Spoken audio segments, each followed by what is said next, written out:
With Phil stumbling drunkenly out of his bed, preparing in his head all the things he's wanting to be said. 19 minutes of Phil to Phil, with so much time to kill. He promised chill, but all he does instead is beg and shill. The stream's online and straight away begins to whine, but all is fine as long as Shaz's benign and doesn't step out of line. His content's immature for all to endure like fresh manure, but I feel sure he ran straight to feeling so insecure. The money earned from yesterday was withdrawn and long gone, as Phil's spending impulse is always set to stay on. If supports are also slow and stays so low and fails to grow, you never know, the show may turn into an easy bingo. Once ticked off across the board with charge toward because the squad can't be ignored. Just how much DSP makes us feel so bored to help us fight or sleep and try to keep alert to watch a creep who play bingo, but Phil will bitch on why his sheep are also cheap. While DSP is chasing green, we're seeing green across the screen as Phil's routine predictability rivals are so machine. It's not in burp and leaning ban, it matters not if actually fun as child can't see it powers make him feel less of a man. Takes a drink and starts his link before launching into a big pretending different bills when truth is there to buy a wrestling JPEG. Talks about his shitty life of college cat and party life and all his strife while forgetting that it's unwell and they were rife. With drama he will react but isn't act, that is a fact as he rehearsed to be exact in how he felt he was attacked. Teacher's nearly over and a win is in sight, with what to white despite Phil to light that tips were not light. We'll say alright it is okay and now it's time for Phil to play, but first he'll say that tips will help from being off the other day. And with those words we win again, it's never if but always when the game is won, and thanks to that we made it to the very end.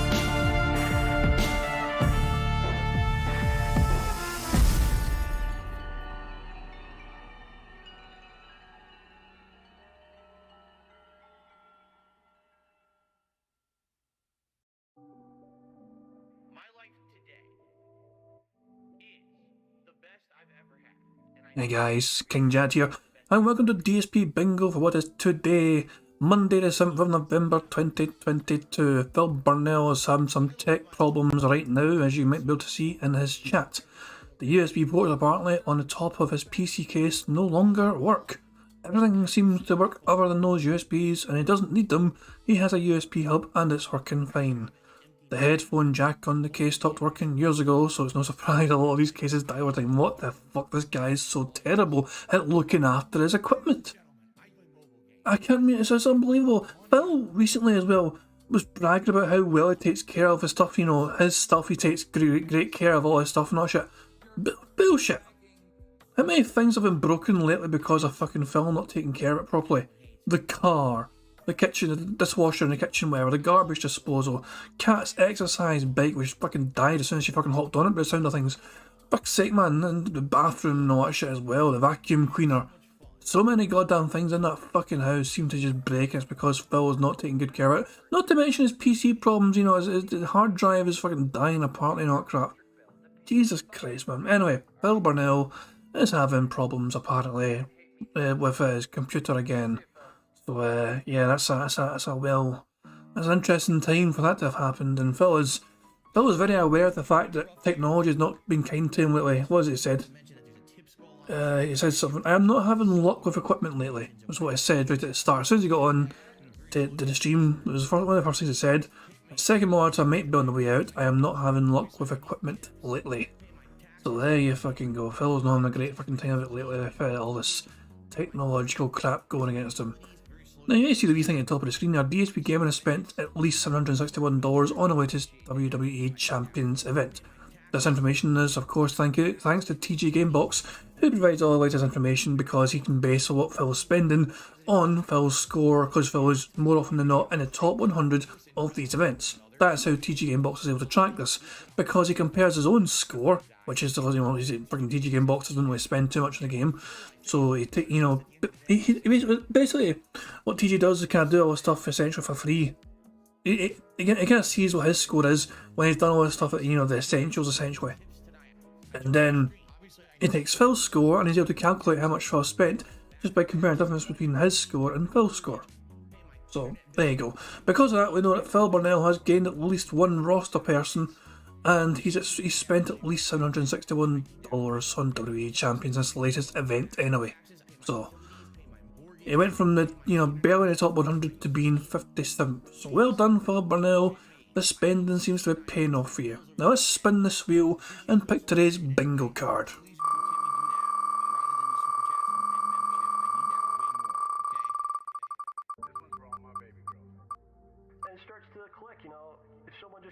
Oh, Phil standing up is today's selection.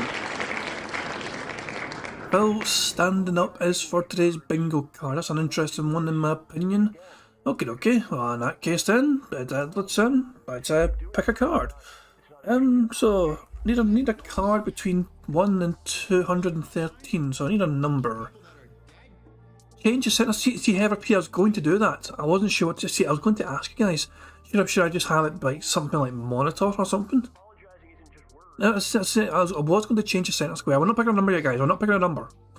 What should we have in the centre square? Considering that now we have all these tech issues kind of coming to light for Phil Burnell. His PC crashed before the stream started. Lol. Stream's fine for now, whatever. That's what I'm saying. Should just be Tech Talk. Okay, Tech Talk in general. Okay. So I wasn't sure what to put, like monitor or something. But okay, I'm fine with Tech Talk. Oops. The bingo card is still going to focus on him, standing up. That's the kind of criteria for picking today's card. But the centre square is Tech Talk now, okay? So, stand up. So, we need a number between 1 and 215, and one of the numbers must contain the number 6. The first number in chat I see which contains the number 6 will be the card I picked for today's bingo.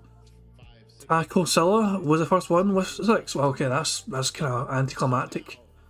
But there you go. Tacosilla was the first person I saw in chat with the number 6.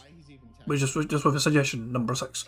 So the 6th bingo card with him standing up is the one on the left hand side here. So here's how today's bingo card is looking for us, ladies and gentlemen. We've got him doing scat talk, him saying here's the thing, him standing up, him saying wrong, and him doing a creepy whisper, and him saying wow. Content. Detractors or trolls, what the fuck are you talking about? Or what are you talking about is fine as well. And likes. In the middle row is time, update, him doing this random tech talk, him saying friend, and an arm flail. Then the 4th row is him saying life, him pointing towards the camera directly, him doing the prayer hands, him saying sound good, and him having a dumb close up. And the final row is him saying react, him doing a leaning ban, him saying what I mean by that is, him saying excited, and him pig-splaining something. Now, what is pig-splaining, you might be wondering? Phil Burnell has a strange fucking habit where he has to fucking explain things which are quite... Sometimes he explains the most basic of shit in the most stupidest fucking way. That is pig-splaining. When Phil Burnell is fucking taking a very simple premise and a very simple thing to understand, and he starts to fucking, find a way to try and explain what it means, that is pig-splaining. So yeah, we're going to expect a lot of us to happen today actually, so yeah, there's a lot of good things to look forward to, especially if he is going to fucking rant and rave and moan and whine and bitch about his, computer problems. That could really be a good few things ticked off in that thing. I can see this bingo card getting a lot of things getting ticked off, just primarily, based alone on him and his monitor problems, so there you fucking go. So yeah, I'm going to save his bingo card right now, so good stuff indeed. We remind the guys, I know there's other restreamers, other detractor restreamers that are live right now. I know Meerkat is live right now, so feel free to check them out if you wish to check them out and show them some support. Always good to kind of show support and love to our fellow detractors making this robust content for you. Not sure if he's covering the actual podcast itself today, or if he's actually got some other subject in mind. But just letting you guys know that there's other detractors out there as well that are doing all this, all this streaming stuff. So yeah, feel free to show them some love. As Meerkat's music that we're hearing in the background as well. So there we go. Agent Proper, how you doing, pal? Hope you're doing well. And yes, of course, guys, is 100 likes. If this stream gets 100 likes during the bingo, that is a free space on the card. So there we go. So I can close that. What's Phil talking about? $70 on PS5. God of War. He's talking about how much God of War is going to cost him. $70 on PS5. There we fucking go. Okay, so I'm going to get the stream all properly set up. Yeah, it's just, as I said, so 100 likes on this podcast, on the stream during the podcast equals a free space. Also, if Phil does snort 25 times during the bingo, that is also a free space. I used to have 50 because that's when Phil's allergies were fucking going mental. 25 is kind of feasible, I think. I might lower it to 20, to be honest, because I've not even gotten that fucking close since I lowered it to 25, because it's not as, the allergy season's kind of gone, you know what I mean, it's getting towards winter. But Phil, for being, known as such a fucking, incredible snorter, he only had 6 snorts yesterday, and that's being generous. Like, there's a couple I counted which were borderline. So it's kind of weird how often Phil snorts some days and not as often other days. It's quite bizarre. So I might lower the snorts thing a wee bit. We'll just see how close he gets in future, and if we need to adjust it, we will. Because I don't want to make it impossible to fucking hit, but I still want to make it a bit feasible all the same, you know what I'm saying? But yeah, I'm going to turn the music up, and I'll mute myself, and you guys can enjoy some Meerkat music here, or if you want to just chill in Meerkat stream for 10 minutes, you're welcome to do that as well. But yeah, don't worry, the bingo will be here for you guys when you want to enjoy the bingo. There we go. So cheers, I helped me pick this card today. And yeah, I'm looking forward to Phil bitching whining and moaning about his poor computer problems. And seeing Prophet fucking burst a fucking blood vessel, trying to understand and comprehend Phil's fucking logic and rationale. So there we go. Enjoy the music, and I'll catch you guys soon. That's really good. And then also a side salad, which was like lettuce, tomato, onion, robust, insanely flavorful chicken. It's not dry. It's freaking robust. Give me this dipping sauce, garlic infused dipping sauce. Robust. I will tell you guys is thus. Robust. Robust.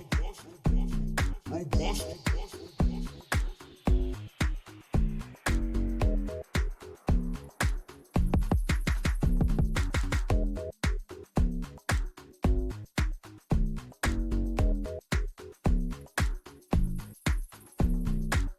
We went and got dinner. Now, this was a double-edged sword. Ladies and gentlemen, now it is time. It's a segment that everyone looks forward to. One of the highest rated segments of all time that I've ever done. All right? Ladies and gentlemen, it is time. Phil's day off. What's up, Piggy? Let's get it started.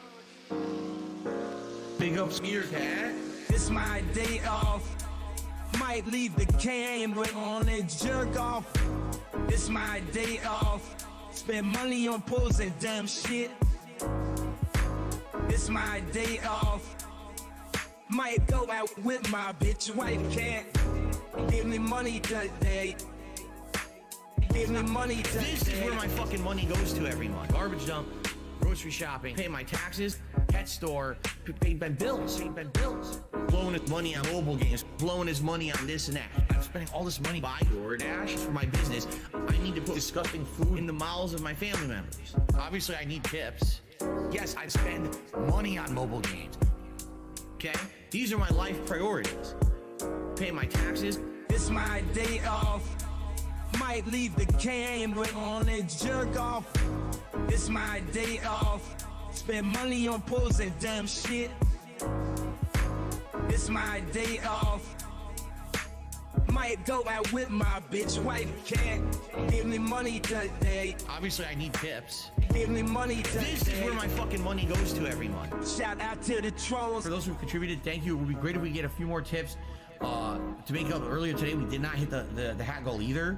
It's been a very slow day. It would be great if we could pick it up a little bit with maybe some contributions side with tips. If you can. Just saying. You know, I know some people are super chatting or whatever. That helps long term. But right now, I really can help. Tomorrow's my day off. The tips I'll have for my day off, you see? Give me money today.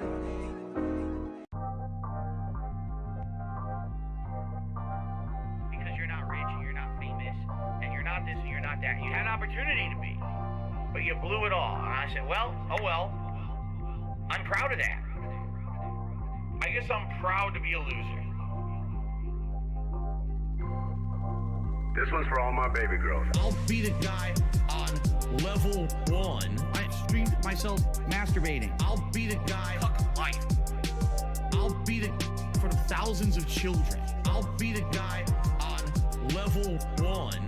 You're still on mission 1. I'll be the guy on level 1. Level 1. Married happily, paycheck to paycheck happily, meaningful relationship, meaningful life with a family. And that, by the way, I have to raise money to pay 2 big bills next week. All my utilities are due next week. Tomorrow, if I stop streaming, I would not be able to get a job. So it would be the end of my life. But outside of that, everything else is good in my life. You know what I mean? So I'll be the guy on level 1. I streamed myself myself masturbating. I'll be the guy. Fuck life. I'll be the in front of thousands of children. I'll be the guy on level 1. You're still on mission 1. I'll be the guy. I'll be the thousands of children. Tell you something. When your life is all positive instead of negative, it's a much better situation. Big up, Skier. And I can tell you that from personal experience. Look at my life now. I have a beautiful wife. I have a beautiful life with a family, right? Everything here is so much better than what I had before. Why? Because I'm a positive person. Why do I say I'm not a children's entertainer? Because I'm not a Muppet. I'm not here to play a character. I'm not here to pretend that I'm something that I'm not. I don't dye my hair. I don't act stupidly constantly to get attention from children. I don't do stupid pranks. You know what I mean? I don't cause drama. I'm here just to play games and have fun. I'm a legitimate gamer. Big up Skier Cat. I need banana, tasty banana. Put banana in my mouth, tasty banana. I need banana, tasty banana. Please don't peel it, comes in the milk. Put banana in my mouth, squeeze banana. Put banana in my mouth, squeeze banana. Put banana in my mouth. Act and talk a certain way with certain mannerisms, certain over-the-top reactions, screaming at the top of their lungs, jumping, flailing, doing weird things, constantly on camera. I need banana, tasty banana, put banana in my mouth, tasty banana. I need banana, tasty banana. Please don't peel it, comes in the milk. Put banana in my mouth, squeeze banana. Put banana in my mouth. Squeeze banana. Banana in my mouth. This one's for all my baby girls. I need banana, tasty banana. Put banana in my mouth, tasty banana. I need banana, tasty banana. Please don't peel it, comes in the milk. Put banana in my mouth, squeeze banana. Put banana in my mouth, squeeze banana. Put banana in my mouth. When we hit the 250 vest streak for that celebration, I'm going to debut a new vest. There we go. Celebratory bubble blow. Very nice. There's bubbles everywhere. There's bubbles all over my PlayStation 4 controller. There's bubbles on my microphone stand. There's bubbles everywhere tonight. It's not a control. This one's for all my baby girls. Okay, Phil's going live right now. He actually fucking turned his fucking camera on before the intro. I think he done it by mistake and he had a clown face, so there we go, Phil Burnell. Phil Burnell is an absolute fucking clown, but there you fucking go. It's no surprise to anyone. Trying to get fucking music sorted. There you fucking go. Okay, guys, you all know the job now. Tag me in chat because I miss anything on the card. You know, sometimes I do miss things because I'm a dumb bastard that way. But yeah, guys, don't forget to tag me in chat, guys. I do miss things on the card. We're trying to get 25 out of 25. Here we fucking go. If we can get a full house, it would be great. Let's go. Good morning, everyone, and welcome to the Level 1 podcast, where we're busy having fun down here on Why Is the Camera Like This?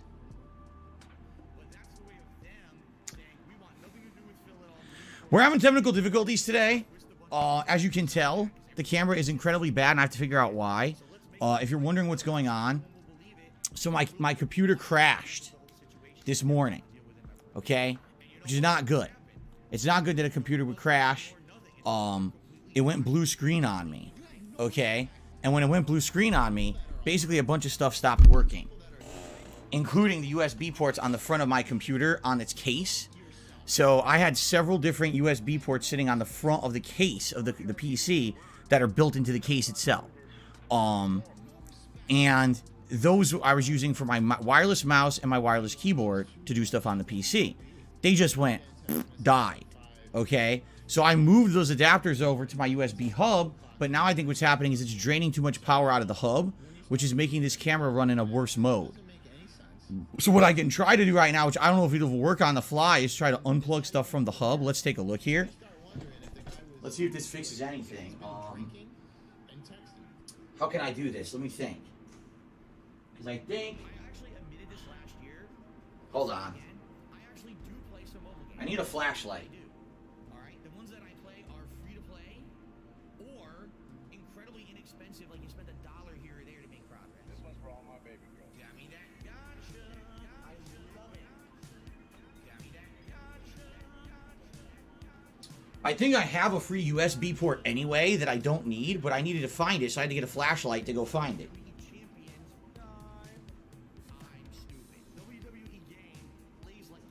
Yeah, see, this I don't even need plugged in. This one right here. This doesn't even need to be plugged in. That's a completely free USB port. Okay. So now, you unplug this. Okay, that's going to freeze it. You plug that in here. Oh, of course, now it doesn't reach. Oh my god, it doesn't fucking reach.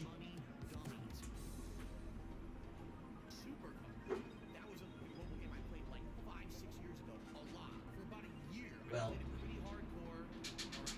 oh my god. It won't reach. God damn it. Hold on.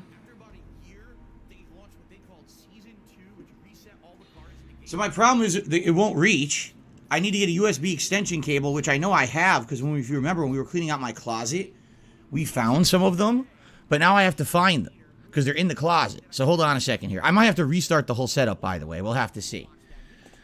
Technical difficulties. Don't you love it?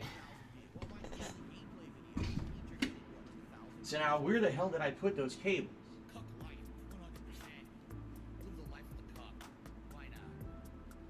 Here it is.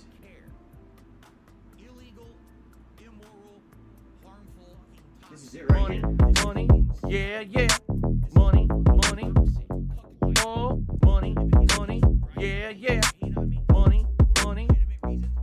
Thank you very much for your super chat. Black Major says, PCs are indecipherable tools that only wizards understand. Grug must sacrifice a chicken to fix this problem.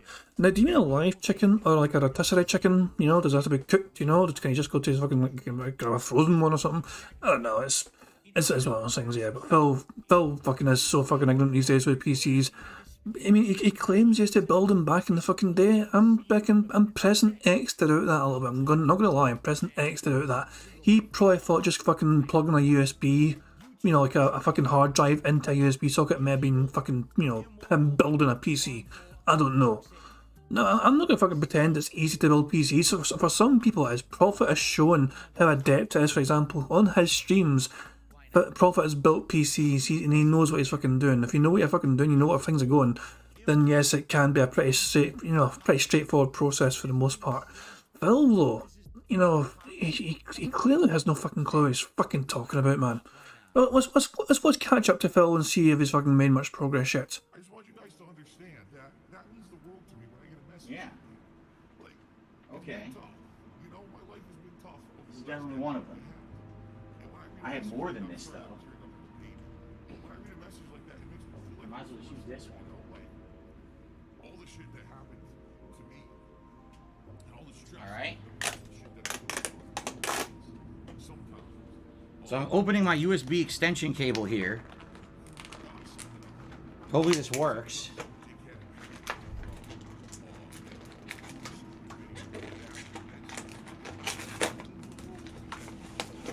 Pretty sure I don't need 16 feet, but that's how big this one is. A 16-foot USB extension cable, good lord.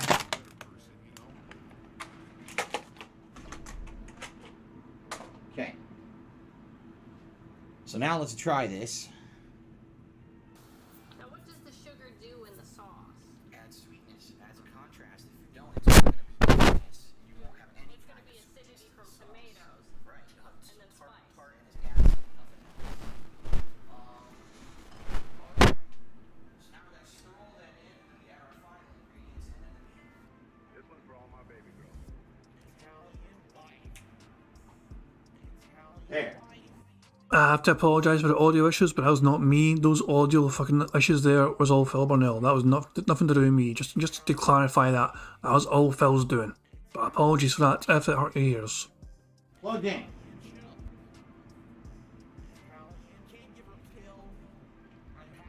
Alright. So, the camera's plugged in. The problem is now the camera failed when I was streaming. So I'm wondering, how do I get the camera to refresh? And it may simply be I have to restart OBS. Let's see here. Webcam, properties. Yeah, it's got it selected.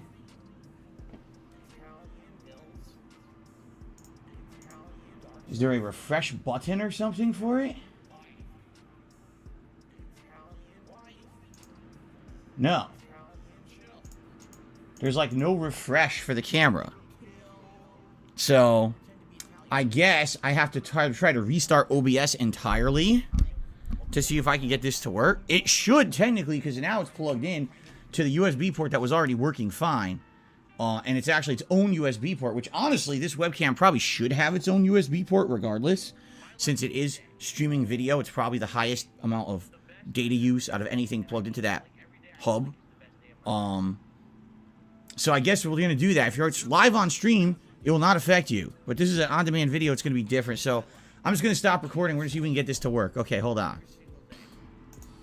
I stopped recording. What I'm going to do is turn off OBS, reopen it, and see if this works. Okay, guys? All right, so give me a second. I'm going to stop the stream, restart OBS, and hopefully it's working. All right.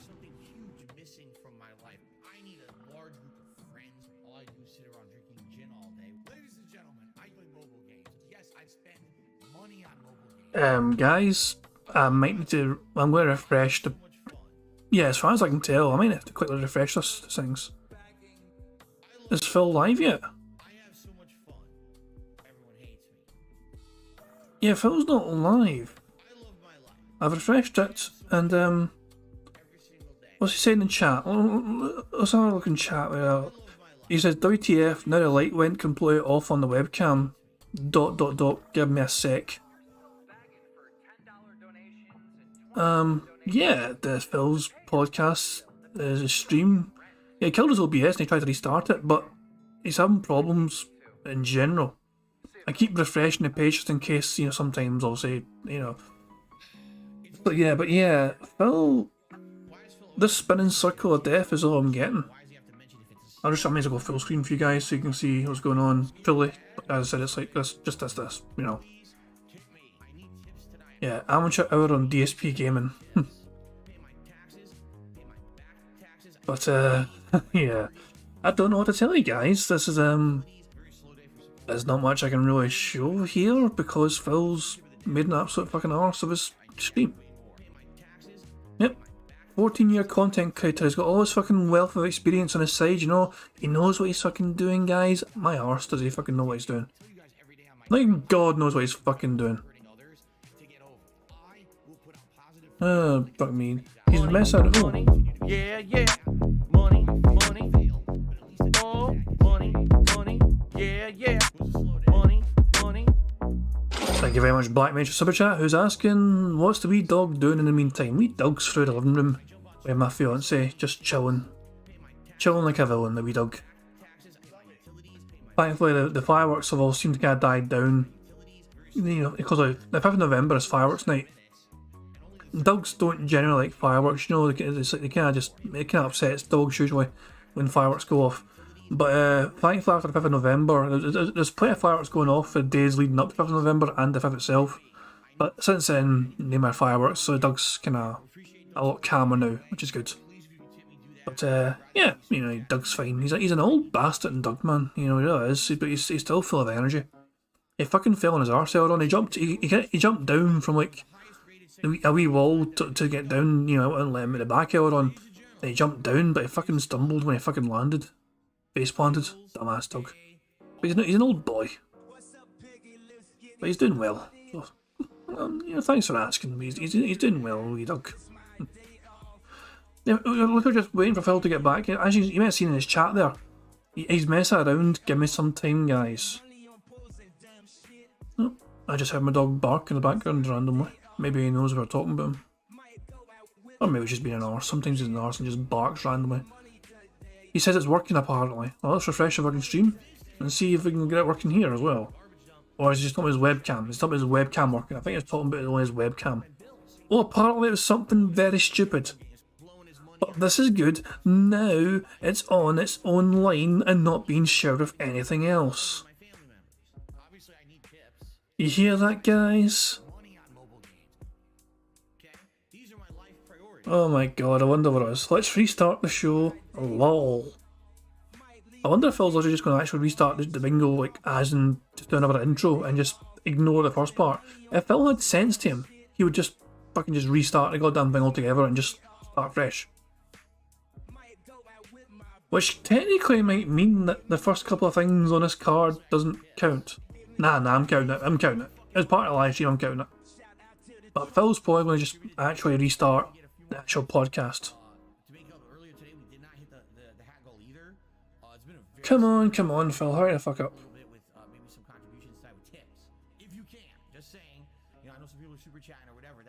He's making his wait so long as a pain in the arse, come on. Oh, we're live again.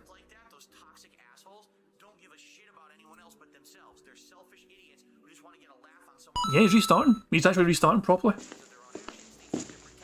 Quality's up here. Hang on. Devil. I'm trying to fix the quality. Is that how you say it? Dark Sea Devil. There you go. There's a Dark Sea Devil or Dark Sea Phil. Hi, my name is. What? My name is. Who? My name is. Dark Sea Devil. Hi, my name is. What? My name is. Who? My name is. Dark Sea Devil.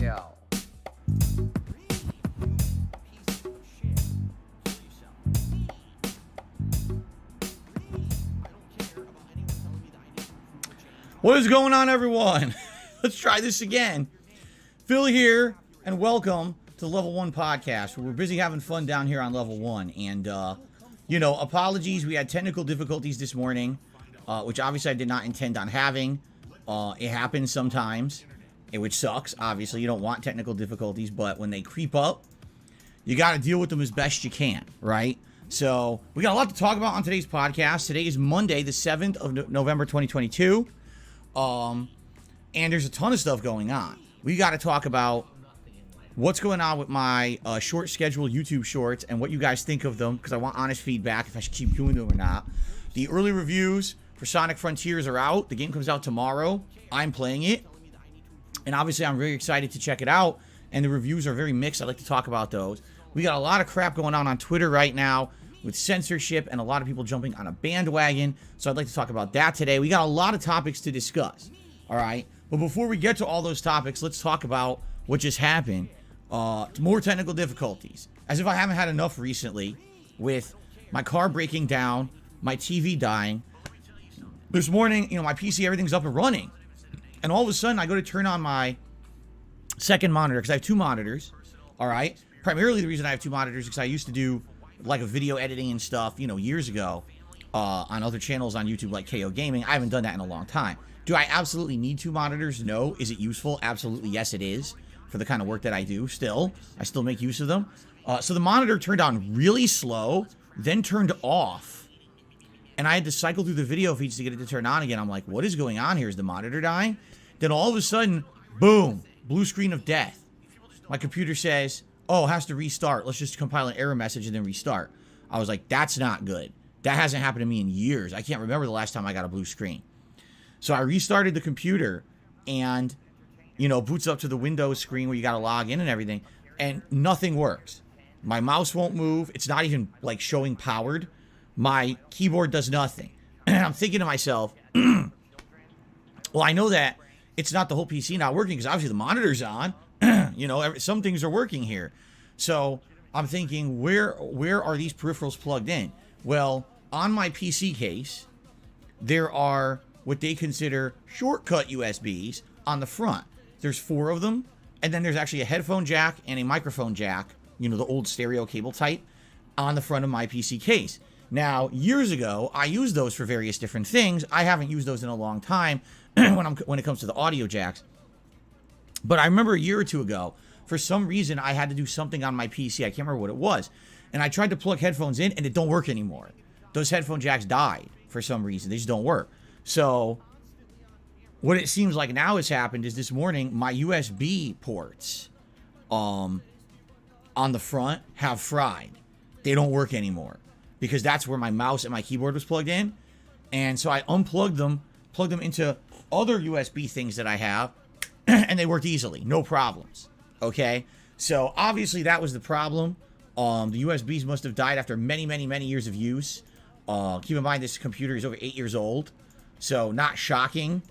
that these kind of things are going to start to happen over time, quite frankly. You know, I think it's something that commonly will happen over time. You know, when it comes to a PC that's used daily, like mine. And the fact that the headphone jack had already broken, probably, you know, makes sense that the USBs were going to go too. So here's the thing. On my PC, I have many USB ports. I probably have like 6 in the back. And I actually have a USB hub that I've used for various things over the years. Because, you know, I have a lot of peripherals. Just think about what's plugged into my computer right now. This microphone is plugged into this receiver unit, which is a USB port. This camera is a USB. My wireless keyboard, my wireless mouse, my printer, all right, and my capture device. So that's 6 right there. Now, other times I've had other things like an external hard drive and things like that plugged in as well. So basically, at any given time, this thing has like 7, 8 USB ports being used, and that's why I needed the hub to kind of plug a few of the lower energy use things into that, so that I'm not overdoing it or you know, using all the plugs. So basically, I've had no problems with this thing for a long time in regards to the ports or anything. This is the first time I've had a problem in many years. So all I did is I unplugged the keyboard and mouse from those front USB things on the case that apparently don't work anymore. I plugged them into the hub. Boom, it works fine. All right. It's good. So, cool. Let's get the stream started. So I get the stream started. All of a sudden, my webcam is choppy as hell. Now, this is my fault because I forgot that when I got this webcam a little over a month ago, and shout out to the fan who donated it, because man, has there been an improvement in visual quality since I got this new webcam, right? I mean, people really appreciate that. I forgot that this webcam has an auto feature called low light adjustment, which is stupid because what it is, it's software based and it completely destroys the frame rate of the camera. Right now you're seeing, you know, a smooth 30 frames. The camera, by the way, is supposed to be 60 frames and it's not. Same thing with my old Logitech camera. For some reason, they only run at 30 even though they promise 60. I don't understand that. I have it set for 60, but it doesn't work at all. Like, I have it set 60 frames. Where is it? Yeah, highest FPS possible setting, and it only runs at 30, even though it says it's a 60 frame camera. I don't know. But anyway, so it automatically started using this low level balance adjustment software feature, which I didn't realize. So I started doing the show and it looked choppy as shit, and everyone's like, oh shit, this isn't working. And I thought, oh, maybe it's because my camera now is being shared on that USB hub with other things. Maybe I should plug it directly into the back of my PC. But then the wire wouldn't reach. So I had to dig into my closet and pull out a USB extension cable. And so basically, the stream's like 15, 20 minutes late. By now, we would have been a good tear into the show. And I ended up starting. Money, oh, money, money, yeah, yeah. Money, money. Thank you very much to Black Mage for Super Chat. It says, this is a reminder that he's running Windows 8 and hasn't run an update since he set it up 8 years ago. So Lord knows what demons hide in there. Gee, it's a good point. Phil's not a fan of like turning equipment off usually, or even updating it. Keep in mind all the OBS issues he had. He had plenty of OBS issues because he did not want to update it. He was happy with how OBS had worked, and so he refused to update it stubbornly until it got to the point where he had no choice but to kind of update it anyway. Oh, Prophet says he's running Windows 10. That's right. He's actually, yeah, he upgraded to Windows 10 eventually. Against his will, I think. I don't think he wanted to update it, but I think the computer basically said, oh, you fucking dinosaur. Yeah, this is getting updated. I don't know. Prophet says he's running Windows 10. Black Mage is saying, oh, the laptop is... I don't know. I don't know if Phil is extremely stubborn when it comes to updating his equipment and his technology and his software. So that's a given, you know what I mean? But I don't know. In terms of what he's running now, all I know is that Phil utilises what he's got at his disposal extremely poorly, which is why he runs into so many problems. And obviously Prophet has demonstrated over time how much better his equipment can run if he just does it smart and effectively, you know, like. But Phil is just Phil. Minutes late. By now, we would have been a good tear into the show, and I ended up starting really late. And what can you do? It's technical difficulties, right? The good news is it wasn't anything serious. I don't care about the few USB ports on the front of my PC case not working. I don't need them.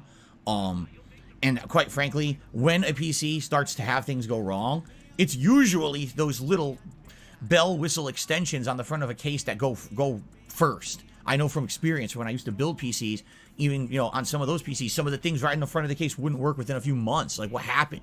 They're just, you know, it's not great made stuff. You know, the stuff on the back of the PC, that's durable and supposed to last a long time. The stuff on the front of the PC is junk, really. Okay? So anyway, sorry for the late start. Sorry for the technical difficulties. Let's hope there's no more today. I did test, you know, the game video, and it seems to be working. There you go, behind me here. Let's make sure, right? Yep, so the capture's working. So that's good. All right. The camera's now working. My cat is working, as you can see. Everything seems to be working. Sorry for the delay. But now let's actually get started here with the show. What do you think, Jasper? Should we get started with the show? What's your opinion on this? Jasper Kitty, say something for the audience. They like to hear you talk. Would you like to say something? He meows all the time, but he never meows when he's in here. He meows in the hallway. He meows in the bedroom. He walks up and just says meow, meow, meow. In the middle of the day, he'll have a conversation with you. But when he's in here, he won't talk. Why are you clam up? Jasper, why do you clam up when you're in here? Jasper Kitty. Jasper Kitty, say something. He won't talk. Anyway, he's clamming up. He's like the WB Frog, who he'll put on a top hat and a suit and do the song and dance. Hello, my baby. Hello, my honey. Hello, my ragtime gal. He'll do it only for you, one person, but then as soon when the camera's on or when someone's watching, he just clams up like a normal frog. That's exactly what Jasper. He's the most talkative cat on the planet until I say, hey, Jasper, want to say something to the audience? And he's like, nope, I'm clamming up. There you go. So anyway, there he goes. Let's talk. What are we going to talk about today? Man, we got a lot to talk about today. Where do we even start? Because there's a ton to discuss. We got a lot of interesting things happening in the world of gaming, the world of social media, and just in my content alone. So here's where we'll start. I got an email this morning from, actually not an email, I take that back. I opened the YouTube app, YouTube Studio app, which is how content creators like me track our content, approve comments, and do all kinds of functionality things without having to be at a PC. I opened it up and I got a pop-up from YouTube. YouTube says, starting in early February 2023, they are going to fully monetize YouTube Shorts just like they fully monetize regular videos on YouTube. And basically what's going to... Why are you staring at me? Basically what's going to happen... Why are you staring at me? What's going on? Oh, look at this. He's rubbing my face. Let's try this again. In January, what they're going to do is amend everyone's partner contracts. So if you're interested in monetizing YouTube Shorts, you got to sign a new contract that just says, you know, okay, now these are included and we're going to pay you yada, yada, yada. I don't even know because they haven't even said what the contract is yet. So you don't even know. You don't even know, like, what it's going to be. Will it be the same exact revenue share that they offer on ads for regular videos? Or is it different for the YouTube Shorts? Is there an incentive to make shorts? They haven't really explained yet. I guess what they're saying is in January, get ready, because in January, we're going to hit you with the new information. Okay? Now, here's the thing. The last couple of months, I implemented YouTube Shorts in my content. How do I use Shorts? Two ways. Way number one is a daily schedule that I call the short schedule, where every day, when I'm shutting down for the day, I just open my phone for 1 minute and I tell you what's going on and what's going to be coming the next day. Okay? The reason I started doing this is because I used to do something called the audio only schedule on Twitter. All right? And people really liked it because that was very good for people who were sight impaired. They could just listen to it and know what I'm doing the next day rather than having to look at my typed out schedule. And it was very digestible. You just click it, boom, listen, done. All right? So people said, hey, why don't you implement that with a short instead? Instead of just posting that on Twitter, why not do something actually on your real YouTube channel? That way people will bring the traffic to your channel rather than your Twitter account. And I was like, I guess that makes sense, right?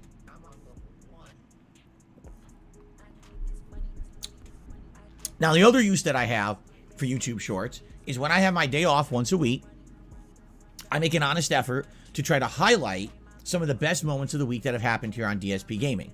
Whether it's a silly moment that happened in gameplay, whether it's a game bug or a crash, whether it's a rage-filled moment of something I screwed up, whether it's just something funny that I did or a reaction that I had, whatever it may be, something that I want to highlight that I think would be interesting for you guys, I'll do a short of that as well. And usually I make 1 to 2 of these a week, like I said, on my one day off. So that being said, here's what's happened with these shorts in the last 2 months. When I first started making them, immediately they blew up in popularity, and the first short had like over 10,000 views. Now, I haven't had 10,000 views on a gameplay video in like 6-7 months. Seriously. So to see a YouTube short get that much attention is like, whoa, what happened? And what it is it was the appeal of that Phil has never done a short before. And here's Phil talking to his camera phone, which makes him look different. Because remember, back then I didn't have this new webcam that shows more quality. It was a high definition camera phone. And people were like, whoa, I didn't know Phil looks like that, because he looks blurry on his camera. So I think it was kind of a double factor of me doing shorts for the first time, plus combining that with the fact that I looked very different in the shorts because of the camera I was using had a better quality, okay?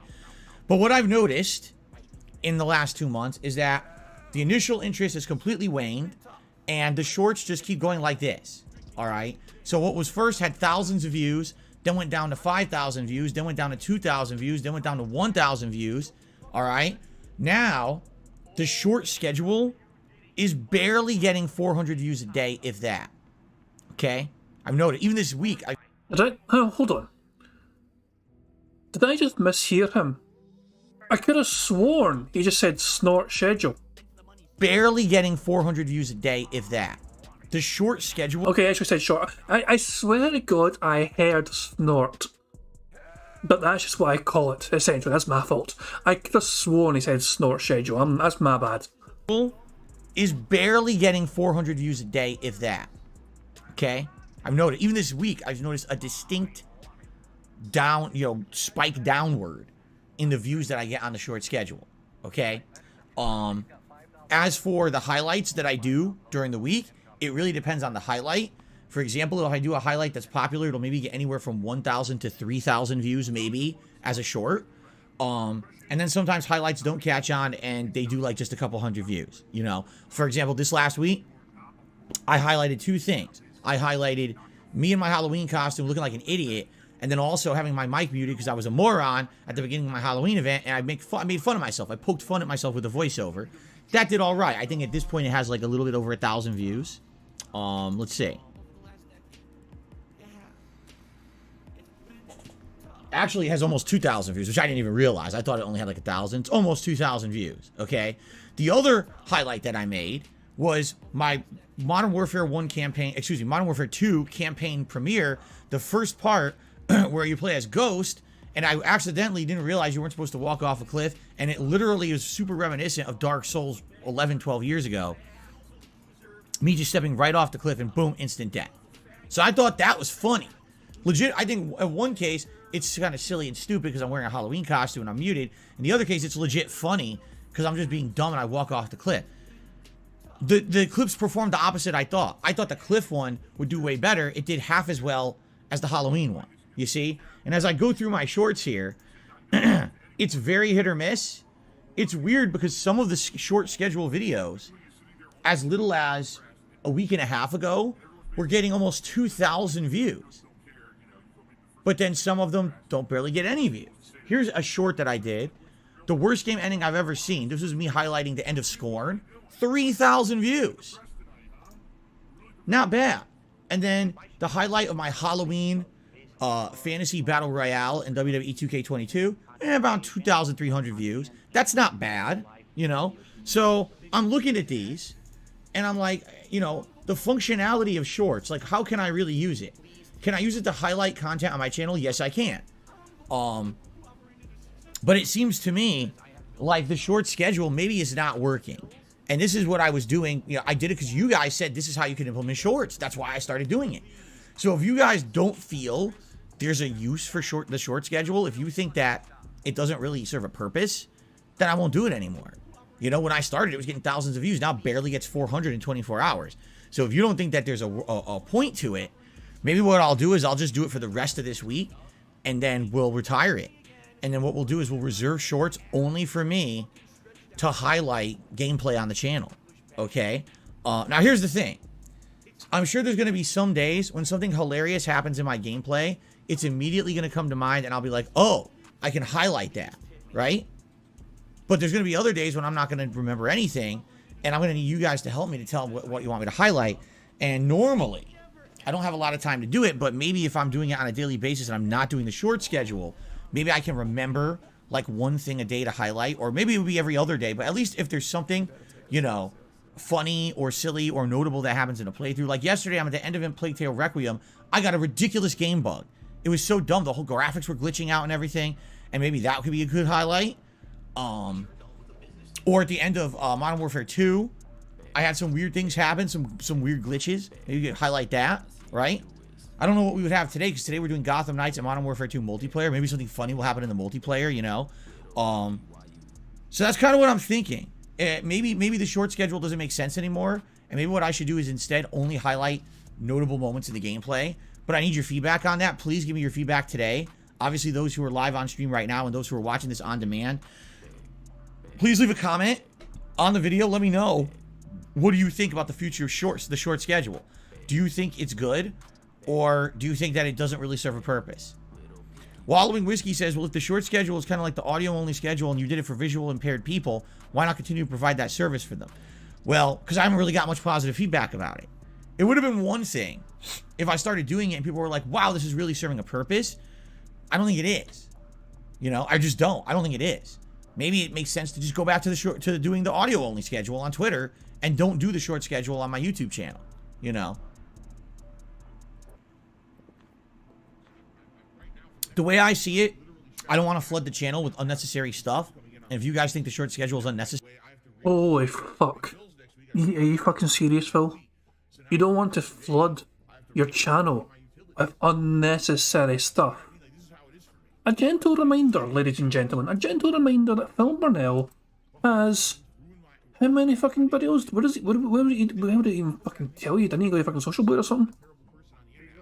Hang on, hold on a fucking second. Let me just go to fucking Social Blade very quickly. Give me a second. Phil Burnell has 62,336 public videos uploaded. He has more than that on his channel, but those are the public uploads he has on his channel. 62,336 videos. Now, what did he just fucking say? What did he just honestly fucking just say there? The short schedule. The way I see it, I don't want to flood the channel with unnecessary stuff. And I'm fucking astonished. I don't want to flood the channel with unnecessary stuff. The guy that uploads so many videos per day, okay, it's not as bad as it used to be, but he's still uploading like 6 videos, 7 videos a fucking day. Sometimes it's between 6 and 8 videos a day, essentially, is what Phil uploads. And he doesn't want to spam his channel with unnecessary stuff. Most content creators upload 1 video a fucking day. Most YouTubers don't want to fucking, you know, just waste too much of their fucking audience's time. They realise their audience has a finite amount of time to enjoy and appreciate their content. And you're lucky to get 1 video a day from those content creators you like. Money, money, yeah, yeah. Money, money, oh, money, money, yeah, yeah. Money, money. Thank you very much for Prophet for Super Chat, who makes the point perfectly. He refuses to upload the live stream, but instead purposely chops up the live stream to spam with 4 or 5 videos per stream, but he doesn't want to flood the channel. That's a fucking perfect fucking point. It's a very pertinent fucking point. Philip Burnell. He could just have... So Phil could have 2 live streams per fucking day on his channel. It's just in his raw format, and that'd be perfectly fucking fine. But instead, as Prophet says, he chops it up into parts. And, you know, and fucking splits his channel with more parts than is required. It's bizarre to me. I just had to, I just had to fucking stop and just fucking take that in.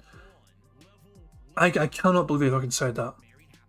I'm going 1.25 speed, man. Fuck this, man. Fuck this. Phil's whole fucking... When you think of Phil Burnell... When you think of Phil Burnell, the content creator, DSP Gaming, what do you think of? So you think of the guy that snorts a lot, you think of the guy that jerked off on stream, you also think of the guy that mass uploads videos on a daily fucking basis when he really shouldn't need to. He just inundates his fucking inboxes non-stop.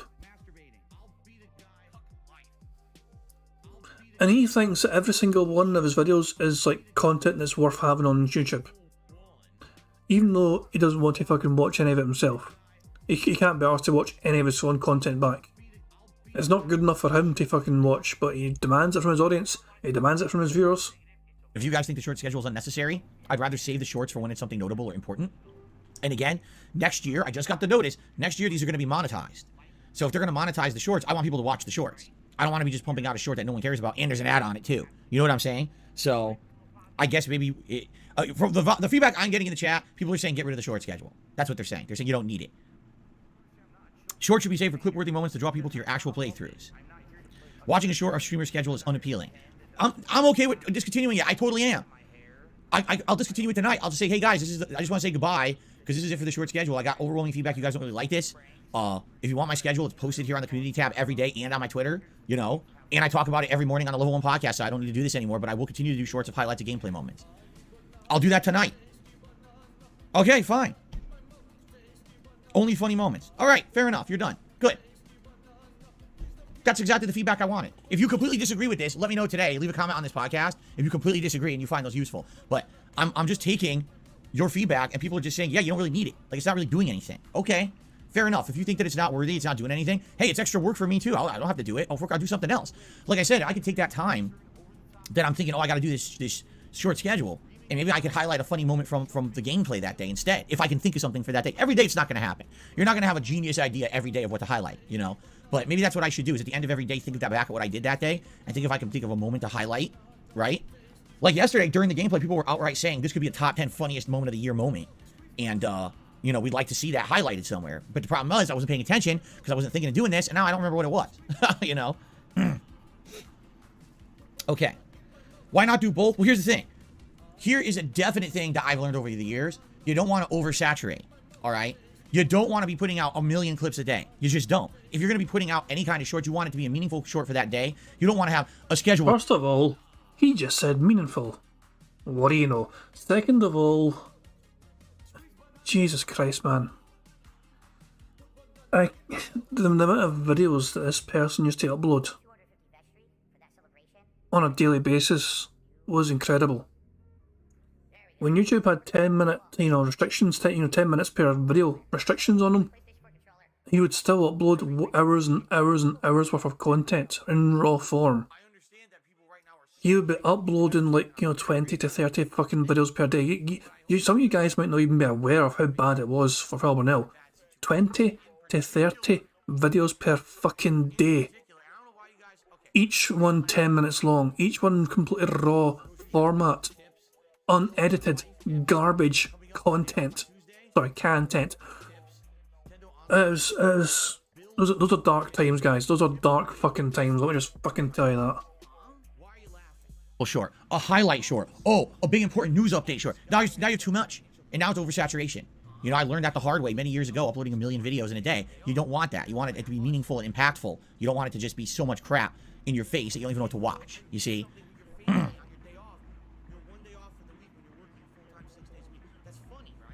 When you take a short from a video, it will link back to the full video in the short, so it could be good for engagement. I didn't even know that. Is that true? So if you're watching the short of the Halloween event right here, hold on a second. I'm gonna test this right now. Let's see if this is true. You guys are gonna hear this play, so please bear with me. You're gonna hear this. Let's see. Oh, actually didn't autoplay. So here it is. Created from DSP Gaming. If I click on that, it plays an ad. But no, absolutely, you guys are right. It goes right to, it plays an ad, but then it goes to the video. Cool. Yeah, okay, I could definitely see how those are creating engagement then. As opposed to me just doing the schedule, that's not creating engagement because it's just me doing the schedule. It doesn't link to anything. Okay. Okay, cool. All right, I get it. That makes sense. Fair enough. I'm getting very good feedback this morning. Thank you guys for this. There you go. Chef D says you're already posting your weekly schedule every day to your community board. Gaming highlights or announcements are different. You're right. All right. I'm taking your advice directly this morning. If you guys completely disagree with me, tell me. Leave a comment on this video if you're watching this on demand and share your opinion. But the feedback I'm getting is it's extra work. It's not effective. It's not interesting. I don't have to do it. What I will do today, I'll do a video at the end of the day and I'll say, guys, we're retiring the short schedule because it doesn't seem like it was successful. What I'll actively try to do now is daily, if I can think of like a highlighted thing I can do. Yeah, yeah. Money, money. Oh, money, money. Yeah, yeah. Money, money. Thank you very much to Brad Burning for Super Chat, who says, shoot me. Bang bang. Have a nice day. Cactus Jack. Bang bang. Anyway, okay. Just endure. He's almost through with this fucking nonsense. Now he's going to get through to the fucking, like, you know, actual fucking normal schedule. Oh, Jesus Christ, man. This... The problem right now is that Phil has nothing really dramatic to talk about. Things are boring in the snort fort right now because Phil has nothing really worth talking about dramatically, you know what I mean? There's no current massive issues which are fucking, you know, haunting him. Everything is, you know, everything that's going wrong with Phil is of his own doing, essentially. You know, he's trying his best not to fucking talk about the two big bills coming up, you know, because he usually brings up every single fucking month, at the start of each month, he usually brings up the fucking two big bills. But because he got called out by Moist Critical, he's very aware of he doesn't want to fucking bring this up as often as he does. It'll be very interesting to see if Phil even mentions it this month about the two big bills, which he always fucking brings up around about this time every fucking month. Phil's been doing, and just to be a quick reminder as well, quick reminder that Phil's been doing quite well with support lately, as you can see on the tracker.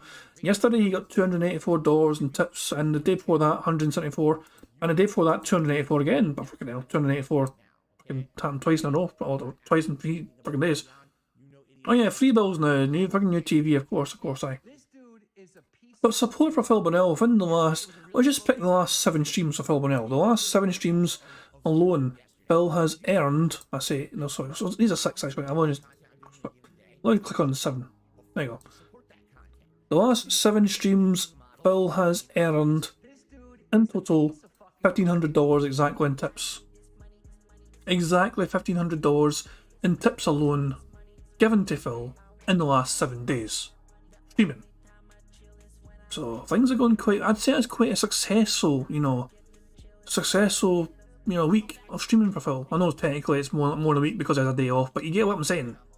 Last 7 days, Phil has been given $1,500 in total tips.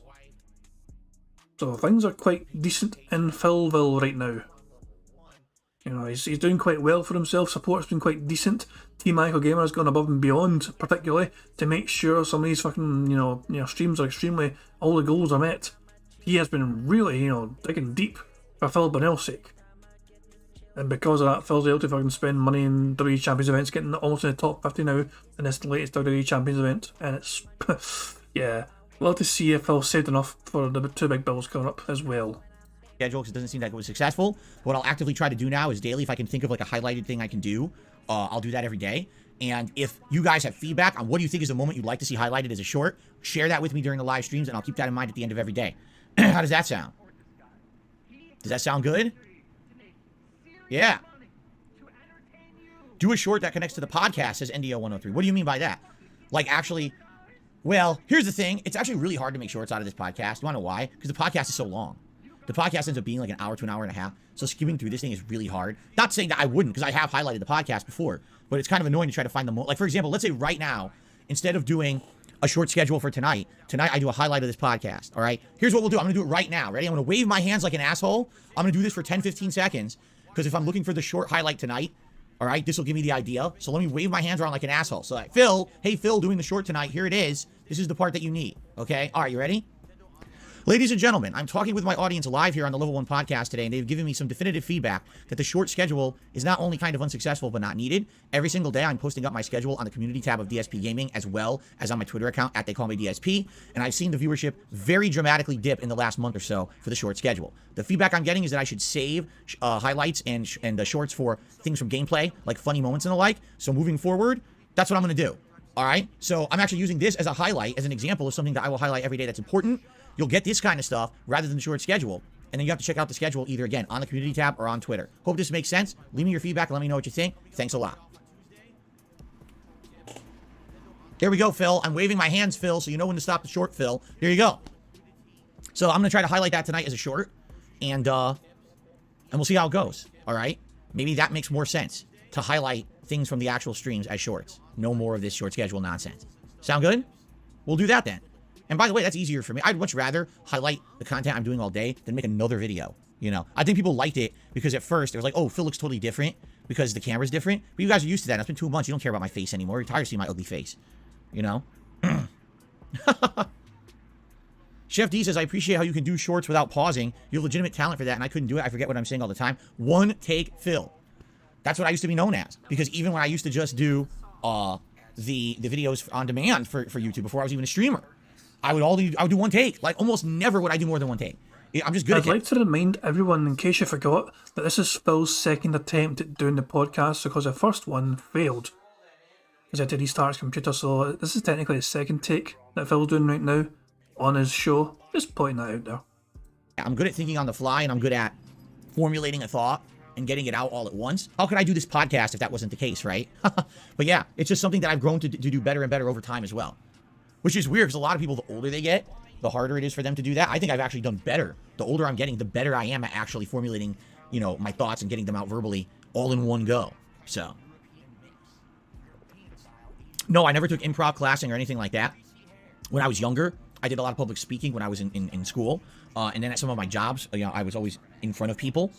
And then I started leading groups and doing group presentations. So it just came naturally. And then, of course, Street Fighter. Playing Street Fighter competitively, having to play at a high level in front of an audience of hundreds, sometimes 1,000 or more at EVO, got me used to doing things in front of a public setting and not getting nervous and not stuttering and, you know, basically being able to do what I do without any kind of interruption and being more calm and smooth rather than getting nervous. So that's really where it came from. Hello, Jade. What's going on? Good to see you. All right. So now, ladies and gentlemen, we got through all that. We got through the technical difficulties. We got through the shorts. Let's talk about the schedule. Let's talk about Sonic Frontiers. And then let's talk about the Twitter news. So, schedule-wise, today is going to be a very fun day. Today, we're continuing on with Gotham Knights on the first stream. And as I told you guys, I really like this game. In fact, the more I play Gotham Knights, the more the game is growing on me. Because the further in you get, you unlock more abilities for the characters. And each character starts to feel very unique because they all have different things. For example, Batgirl is invisible to cameras. So she could just go through lasers and cameras and go through the stealth stages insanely easily. Red Hood has great combo combat where he can throw enemies, and then when he shoots them, they explode into these area of effect freezing mines that shuts down entire groups of enemies, you know. Nightwing seems to be the best for traversal. Now that I've unlocked his glider, he can fly through the city with the greatest of ease. So every character, once you level them up, is different and unique and interesting. The plot is not bad. The plot is actually quite interesting as well, with this whole Court of Owls, but also there's 3 major supervillain plot lines going on at the same time, all of which are unique side missions that have their own plots and boss fights and things to them that are fun.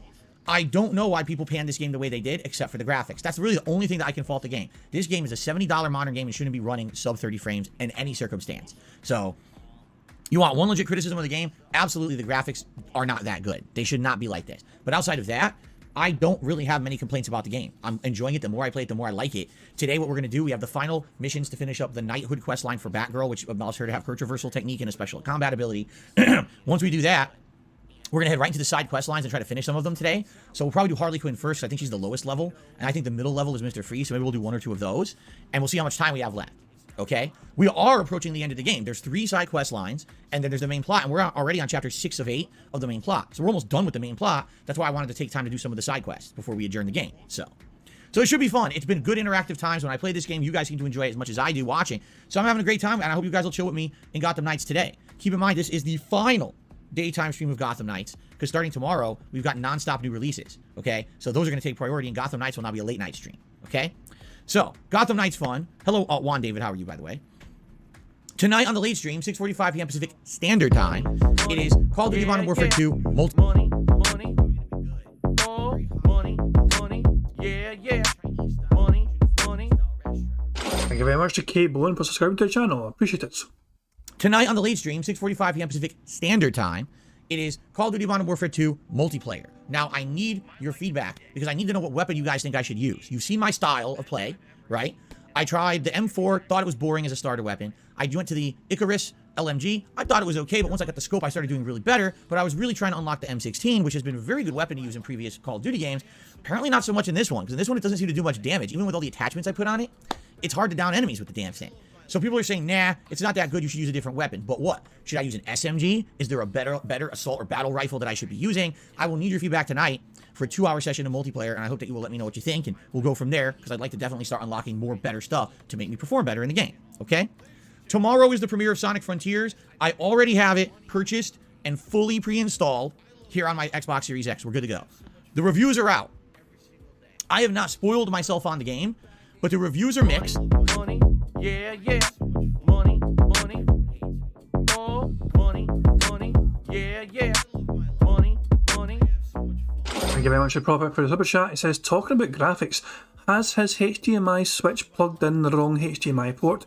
It loses HDR 120 Hz and VRR, and no, his capture card has nothing to do with it. I do appreciate Prophet tried his best to squeeze that last bit of information in on just one word. But yeah, as Prophet dropping, I'm not going to lie, a couple of things I don't understand there. VRR. I'm not too clued up on what VRR is, but the rest of it, you know, most of that I understood. But VRR, I'm trying to kind of grasp my head around what it could mean. Video something or virtual something, I'm guessing. But yeah. But Prophet though, as I said, you guys know I'm always fucking talking Prophet up and how fucking educated he is and clued up on the computer side of things, you know what I mean? He does these debunk streams. He's had like 7 or 8 parts now at least of debunking Phil's nonsense claims that he makes on his own streams, whatever, and Prophet does his own videos where he completely fucking just buries Phil and just says like, this is why Phil is wrong, I'm going to show you exactly what the fuck he has to do and all that shit. Variable refresh rate. Okay, thank you very much for the education, Prophet there. I'm glad for that. And other people in chat as well. There's so many smart people in chat compared to me on these kind of matters, and I'm quite thankful for it, to be honest. I definitely am.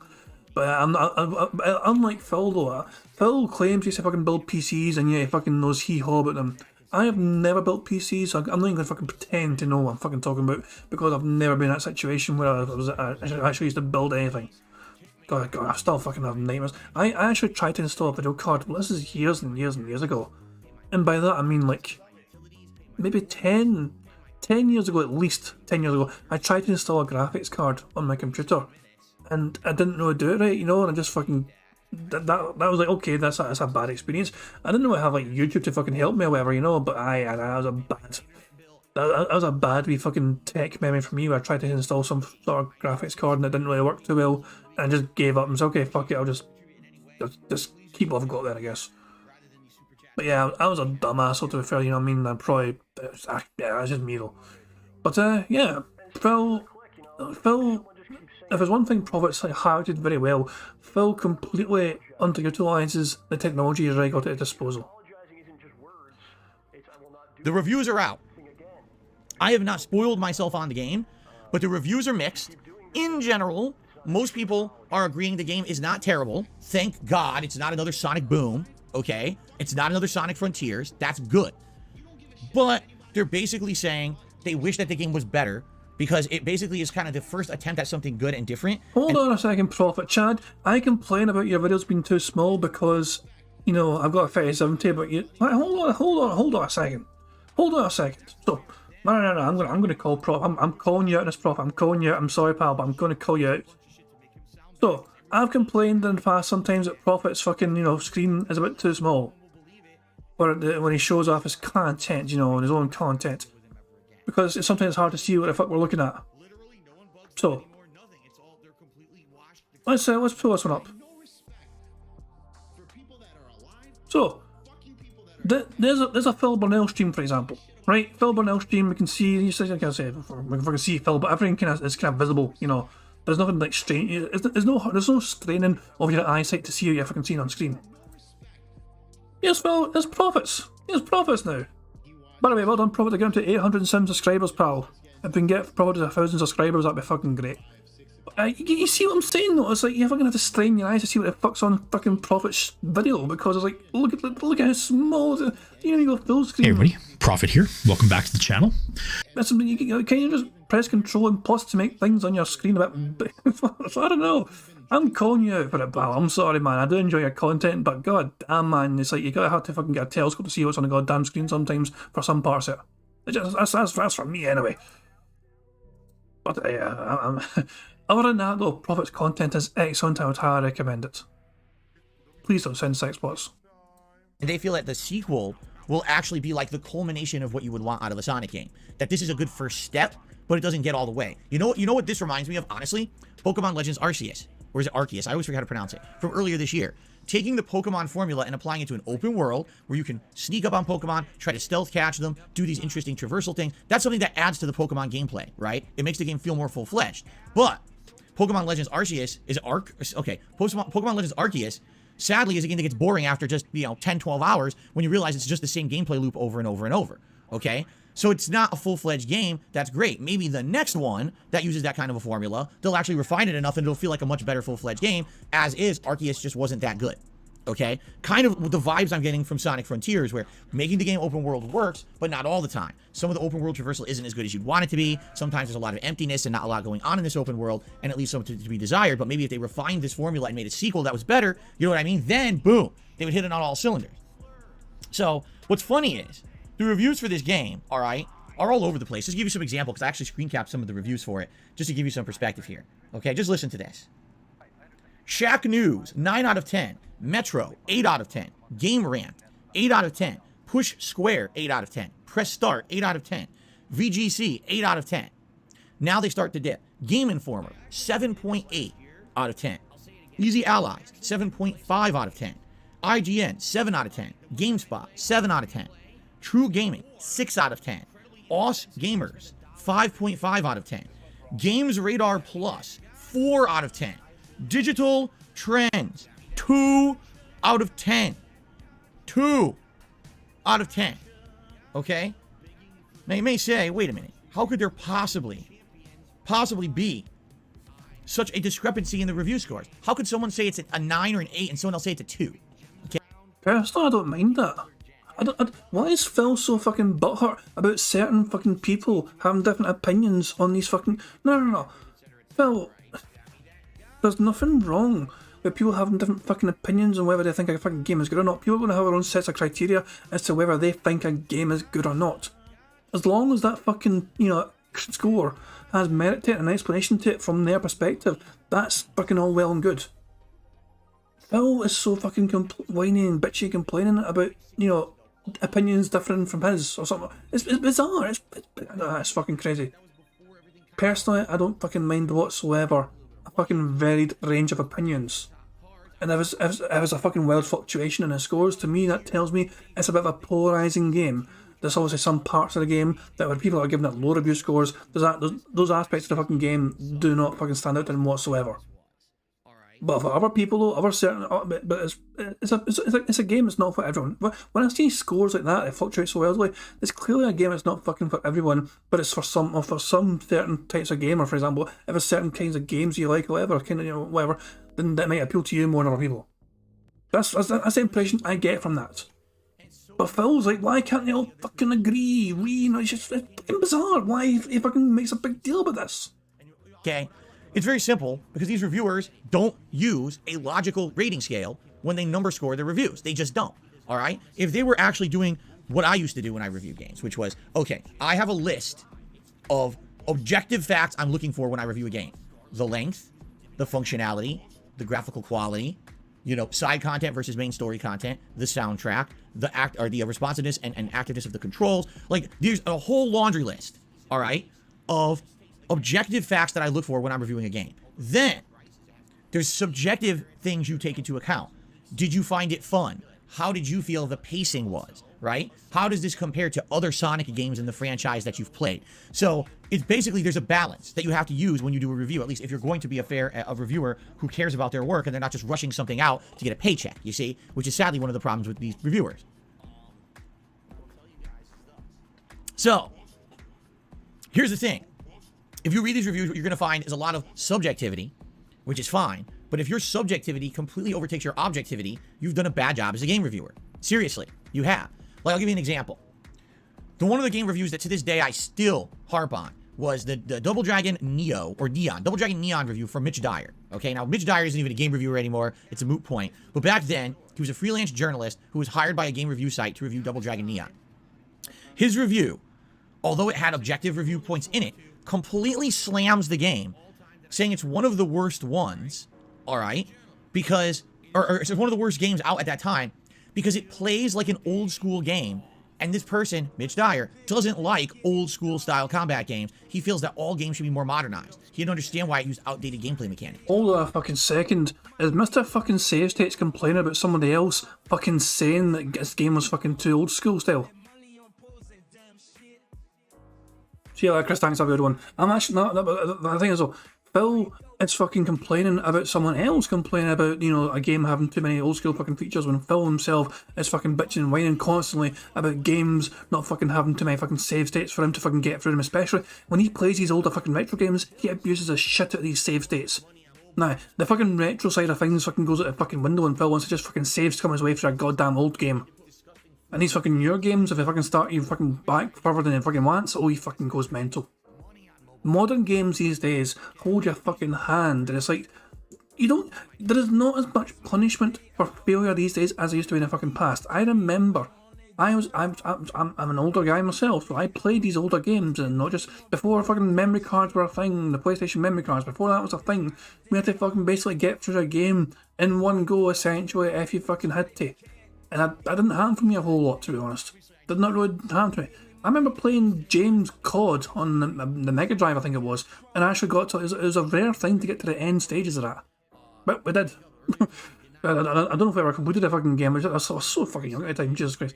But it's unbelievable, it really is. When Phil Burnell is having the fucking gall and the audacity to fucking bitch and whine about some other, someone complaining about old style game mechanics, and he's fucking bitching and whining constantly about these modern games and even remakes of games not having the ability to fucking saves come away from it. I don't know, it's just incredible. James Bond was a fun game. It was a bizarre fucking game, James Bond, but it was a fucking great wee game. Confused the shit out of me, but yeah, it was I was a kid and I thought, this is fun. He stretches up. But yeah. A lot of the JD says a lot of the retro games are hard because of the insert coin to play format to it. I mean, precisely, yeah. Some games I'll say, some of these games were kind of direct ports from an arcade machine to like a home version. And yeah, I'll say there's no point in trying to make these kind of games too easy if they fucking want, the primary function of these games originally was to try and get as much money from people as possible. Profit James Pond, not porn, you fucking sick bastard. Okay. So he gave it an insanely low review score. And because he did this as a freelance writer, I think it was for IGN, basically a lot of people skipped the game thinking the game sucked. Now, in reality, the game was exactly what it intended to be. An homage to the classic Double Dragon games. That's why it played like the classic Double Dragon games. So if you were a fan of classic Double Dragon, you actually loved the game. And a lot of people who played it were like, wow, what a total nostalgic factor. It's really cool to have a throwback. Since then, how many games have we had that are nostalgic throwbacks, right? Think about new Battletoads games. We just recently had a new Teenage Mutant Ninja Turtles Shredder's Revenge arcade style game. So now, this stuff is all the rage. But Double Dragon Neon was one of those games like 10 years ago that was the first of its kind, all right? Mitch Dyer subjectively destroys the game. Not objectively. He doesn't sit there and cite a bunch of objective facts that are bad. He essentially just says, I don't like games that play like old games, and he reviewed it poorly. And it really hurt this fucking game badly. Okay? People still fucking do this. Like, seriously. They'll review a game and be like, all these great things about it, but personally it's not my cup of tea, so the game's bad. Here's a bad review score. And it's kind of like, that's not the point of a game review. If you're doing a game review for any kind of a journalistic site, if you're doing it for your own... Well, it works both ways though. What we fucking give... So, here's a fucking good example. I like my fucking football games. Rocket League is technically like a football game of cars, but FIFA as well. I grew up on fucking playing FIFA and Pro Evolution Soccer and all that shit. So, imagine if you give me a game that's like, a football game. So I'm already biased. If I need to review a football game, I'm already biased in the fact that I prefer football games.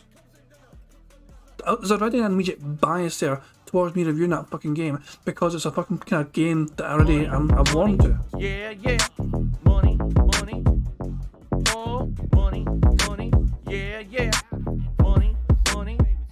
Thank you very much, Jonathan J, for some chat. He says, Phil hates on a game yet gives it game of the year, lol. Yeah, he's actually done it quite a few times. Most games he fucking just bitches and whines about it. Yeah, MRC Midnight is you're actually kind of accurate. Rocket League, most people call it football with cars, although technically it better resembles hockey. It's like, it's better off calling it like hockey with cars instead. Yeah, right in that regard. But you get what I'm saying though? People are naturally going to have a certain kind of preference for kinds of games. You guys might prefer RPG games, you guys might prefer, fighting games, you guys might prefer... It varies from person to person, really. So there's always going to be a bit of a bias anyway when you're fucking reviewing a game, and if it's your kind of game, if you like it better than most other kind of games, you might naturally give it a better score than you would if you were not a fan of a particular genre of game. You see what I'm saying? So it works both ways, Phil. What you're supposed to do is find some sort of, person that's enthusiastic about video games and yet doesn't play any of them, so they don't have a preference. Look, a fair and balanced way to review games, I'm all for. But at the same time, it's important to also get the person's feelings involved in the matter as well. And it's like, is this somebody who's like your kind of gamer essentially as well? Can you trust their word because they like the same kind of games you do, and they can also give you kind of feedback whatever you'd like the kind of game because you've liked the games they've recommended in the past? These kind of things matter when you're fucking reading these kind of reviews. But Phil's like, nah, they can't all agree. They're fucking stupid and dumb. No, I'm the smart one. Fucking hell, man. YouTube channel, that's one thing. But if you're sort of doing it for some company that's supposed to be put into an aggregate review score on Metacritic or whatever, you have a journalistic responsibility to have integrity in your review, and not because you're having a fucking hissy fit because you had a bad day. You know, oh, on my way to work today, I went to Starbucks, and the barista there spelled my name wrong. My name is Phil, but he spelled it Philip with 2 L's, and Philip doesn't have 2 L's, it only has 1. So he spelled my name wrong, and my caramel macchiato was slightly cold. So I went to work to review Sonic Frontiers today, and already I was in a pissy mood. Oh, by the way, I only had 24 hours to review the game, so I had to play the entire game in one sitting, and I didn't like 2 things about it. Therefore, the game's a 2 out of 10 today. You know, that's how these fucking reviewers operate sometimes. And the funny part about it is they get away with it. No one calls them out because reviews are completely subjective. Wrong, motherfucker. Wrong. Reviews are not completely subjective. They can have subjectivity to them, but they're supposed to have objectivity as well. You can't off-put all the objectively good things about a game just because you subjectively don't like it, okay? It's bullshit. And if people do this in a review and they're doing it for a major site, they're doing a major disservice to the game's industry because that shitty review hits the aggregate score and now it hurts the game overall. And it's actually funny because there was 2 or 3 people who were posting up this morning on Twitter and they're like, you know, if you actually look at the reviews for Sonic Frontiers, really no one is giving it a monstrously glowing review. No one is saying, oh, this is the magnum opus of Sonic we've always wanted, and everyone will always remember Sonic Frontiers as the best Sonic game of all time. No one's saying that. What people are basically saying is some of the things in the game are good, some are okay, but they could be implemented better, and if a sequel comes out, it'll probably improve and then be really, really good. That's in general what you get. I just saw Phil leaning ban, so I'm counting that. I just saw him lean somebody there. I'm counting that as our first bingo of the game. From these reviews. So how the fuck is there a review that's a 1 out of 10 and a 2 out of 10? And what people are saying is, here's the sad part. Right now, the game overall on Metacritic is scoring like a 7, okay? But if you take out the fucking outliers, those 2 low review scores, it's better. It's way better. It's like an 8. So now it's the difference between a 7 and an 8 because 2 assholes fucking reviewed it like dickheads, you know? And it's like, and one person even made a point. They said, if you take out those 2 outlier review scores right now, this is actually, listen to this, the best rated Sonic game in 11 years. Except for Sonic Mania. We're talking about 3D Sonic games, okay? 2D Sonic games are in a whole different ballpark. They're not even the same. But of all the 3D, so we're talking Sonic Boom, Sonic Frontiers, what was the other one? Sonic Generations. Like, they're basically saying the last game to be reviewed this well was Sonic Colors, you know? 11 fucking years since they've had one this good. You know what I'm saying? So, this whole system needs to be revamped. I hate the fucking review system. I hate that people get away with 1 out of 10 review scores without justification, and then it fucking hits the fucking aggregate score and destroys the game, you know? It's stupid. Honestly, objectively, how do you give a game a 1 out of 10? 1 out of 10 basically means the game boots and that's it. So the game booted. But after that, every moment you played the game was misery. The controls didn't work, the graphics are horrendous, the music is shit, the gameplay loop is terrible, the game crashes like crazy. That's a 1 out of 10, okay? If the game's not that case and you give it a 1 out of 10, you should be fired immediately. Like, whoever, editor should say, what the fuck is this? Get out. Don't ever come back. You're an irresponsible journalist. We don't need your kind here. You're just fucking things up for everyone, you know? But that's what I mean. People get away with this shit. And it hurts. It hurt. A game like this, it could legitimately hurt the amount of people who check it out and buy it because someone's irresponsible, you know? So, for me, I'm interested in it. I bought it already. It's pre-installed, and I'm playing it. And you know what? If it's not that good, it's not that good. This has happened to me before. I bought Sonic Boom. We played it 2 sessions and dropped it. It was a piece of dog shit, right? I got Sonic Forces. We played the whole game. I'm counting that as scat talk. He specifically said dog shit is a piece of dog shit. That to me is a very specific kind of way to fucking, insult a game. I'm encoding that as scat talk. I don't fucking care. I'm encoding that. And that's not a bingo. Actually, it's a double bingo because the diagonal line and the horizontal line at the top row. So there we fucking go.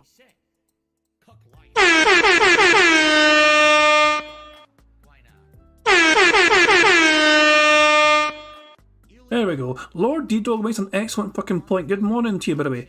Hold up. Didn't DSP not play the new Saints Row because of reviews? You're absolutely fucking right, pal. He did exactly do that. He absolutely did fucking do that. Phil only cares about fucking review scores when, well, he's got no fucking set criteria, obviously. He's got no fucking criteria for it whatsoever. Jesus Christ, man. It's just, this is classic Phil now. He's a fucking hypocrite, man. He's a 40-year-old fucking man-child hypocritical baby. It was very disappointing. I'm hoping for the best. I'm actually hoping that this is legit good. I don't know if it will be or not. I really don't. I kind of shrug. So I don't know if, we'll see. Tomorrow, though, when I play it, I'll be wearing a Sonic t-shirt. And yes, it will be eligible. Ladies and gentlemen, tomorrow, the Sonic hat will be eligible for the Sonic Frontiers stream. We're pulling it out of retirement because you guys already requested it. I said, why not? Sonic hat may make a return tomorrow, depending on how things go. We'll see. Okay. So there you go. All right. So that's tomorrow. We're going to be doing Sonic Frontiers on the first stream. Tomorrow night, we're going to do a late night chill stream of Disney Dreamlight Valley. Why? Because I'm enjoying the chill streams breaking up the non-stop new release stuff that I've been doing. And when we played it the other day, we actually unlocked a bunch of new stuff. We got a new Islander. We got a new area of the map with another new character that we didn't recruit yet, but we're doing missions for. And we're having a good time. We had a great chill time the other day, and I want to do more of that. So that's going to be tomorrow night, okay? Then Wednesday, of course, is the big one. Wednesday is God of War Ragnarok. So just so you guys know, because I didn't mention it yet this morning, I've already kind of jumped the gun on God of War Ragnarok. If you can't tell, I'm very excited about this game. I'm really thinking it's going to be one of the best games of the year, if not my game of the year, top contender. I've already added animations to this stream for God of War. So if you tip $5, there's a new God of War animation. If you tip $20, there's a new God of War animation. And if you tip $30, there's a new God of War animation. Okay? Also, if you do a $20 super chat, there is a God of War animation. So I've added those already. I kind of jumped the gun. I could have saved them for Wednesday, but I was like, dude, I'm so hyped and I want to get hyped for Ragnarok. I've added them already. We'll see what happens today. In regards to if we see them or not, right? Thanks in advance to anyone who contributes in any way today. I appreciate that. And let's see how it goes, but maybe we'll see some cool God of War animations. So I'm playing Ragnarok all day long on Wednesday. The entire first stream and the entire second stream. So we're going to get at least 5 or so hours of gameplay of Ragnarok on release day on Wednesday. Okay? Now, I'm well aware many of you may not be joining me because you'll be playing Ragnarok yourself. And you don't want to spoil. I totally get that. As you know, all the videos will be here. What is money? Money, yeah. All the videos will be here on demand. Money, money, oh, money, money, yeah, yeah. Money, money. Thank you very much to Methbear for tipping £5. He says this entire hissy fit is about himself. He's attacking the games journalist the same way he attacks anyone critical of him. That's pretty much it. It's one of those things. He's not caring about the fucking games. He's not caring about the fucking the fucking the potential fucking the downsides of this game getting flagged, getting shit on by reviewers. It's all about him. Yeah, it's basically all about him. And it's like there's a word for it. It's an actual fucking psychological term. I wish Stevie did was here. He'd know the word exactly. Fucking what's the word? There's an actual fucking term for this kind of thing. It's like projecting or something. It's something like projection kind of way of doing it. Where it's like he's pretending to be worried about this kind of thing, but really it's all about him. It's something like that kind of analogy. But yeah, it's basically just this classic Phil Bernaldo.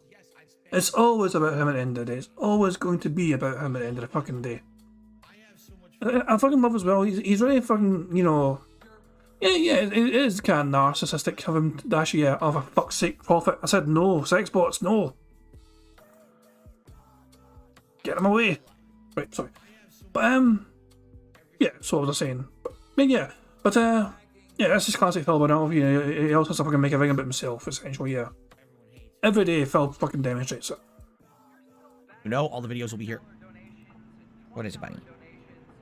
All the videos will be here on demand after the fact, so you get caught up at your own leisure. Now, the thing is, I'm not here on Thursday. It's my day off for the week. So many of you are going to get way ahead of me in Ragnarok by a whole day. When I come back on Friday, I will be playing more Ragnarok on the first stream, and then Friday night is Friday Night Firefights, Modern Warfare 2 multiplayer. And then what we're going to do is we're going to alternate. So one day will be God of War Ragnarok, one day will be Sonic Frontiers, and we'll go back and forth between the two as the main gameplay streams, while the night streams will alternate between Modern Warfare 2 multiplayer, Gotham Knights continuing, and maybe a stream of Disney Dreamlight Valley here or there if time permits. Okay, that's basically the schedule you know, for the next week or so, okay, once God of War Ragnarok comes out. Now, a little after a week after God of War Ragnarok, we're going to have games such as the Dark Pictures Anthology, The Evil Within Me, I think it's called. No, The Devil Within Me, or The Devil in Me. That's what it's called, The Devil in Me. And then also I think we've got the new Pokemon game. We've got Evil West. We got a lot coming out. Why do you keep staring at me? What is it? Jasper, what is it? What is it? He won't stop staring at me. Okay. So anyway, here's what I'm hoping. I'm hoping that maybe that first day we're going to get a lot of people, but we probably won't get as many, only because a lot of people won't want to spoil it. But after that initial day, the spoilers will be done. You guys are going to be way ahead of me. You know me, I balance everything as a variety streamer, so I would hope that you will join me for the rest of the playthrough live on stream as I play it, likely for a month to a month and a half, because if the game is 80 hours long, like people are saying, and I take my time to play it like I usually do a big game like this, you know, I'm going to be taking a long time to finish this sucker, okay? So please join me. Starting on Wednesday should be an exciting and fun day. I hope you will. And I'm very excited for God of War Ragnarok, okay? Fair enough? That's the schedule. All right. So we covered almost everything. You guys know about the members goal, the Christmas event. I don't really want to talk about that today. We already talked about it a few times this week. Magic 8 Ball, if you tip $8 or more in a single tip, you get to ask the 8 Ball a question. So here we go. Let's ask the 8 Ball a question here. Ready? Will we complete one of the major supervillain side missions today?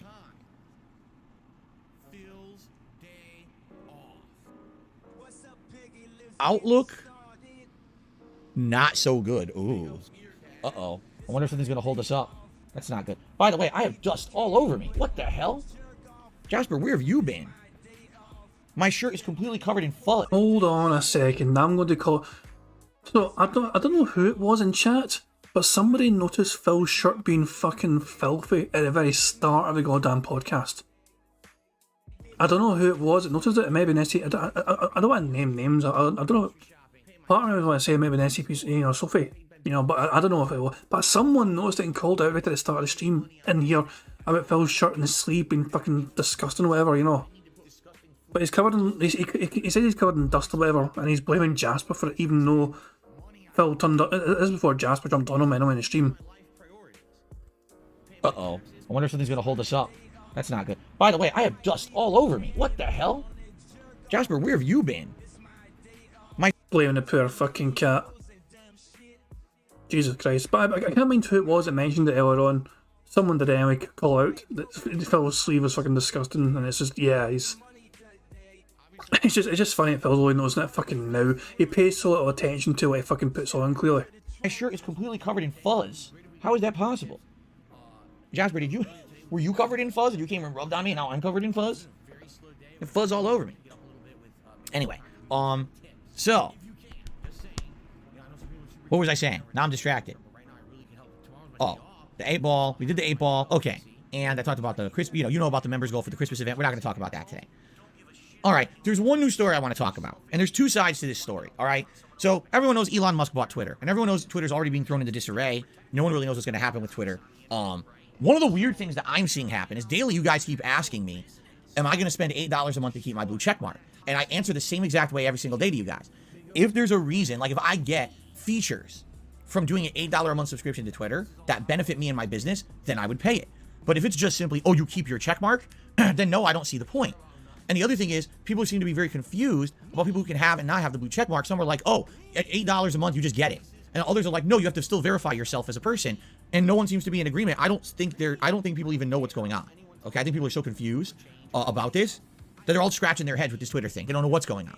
Okay, now I saw someone post up a giant post on Twitter saying, okay, starting soon, they didn't have a date yet, but starting soon, if you become a Twitter Blue member for $8 a month, here's what you get. Blue check mark, priority in search results, and basically your comments show up higher up in priority of everyone else's on a thread, ability to post longer videos, and a few other things. And I'm looking at it, I'm like, is that what I would want?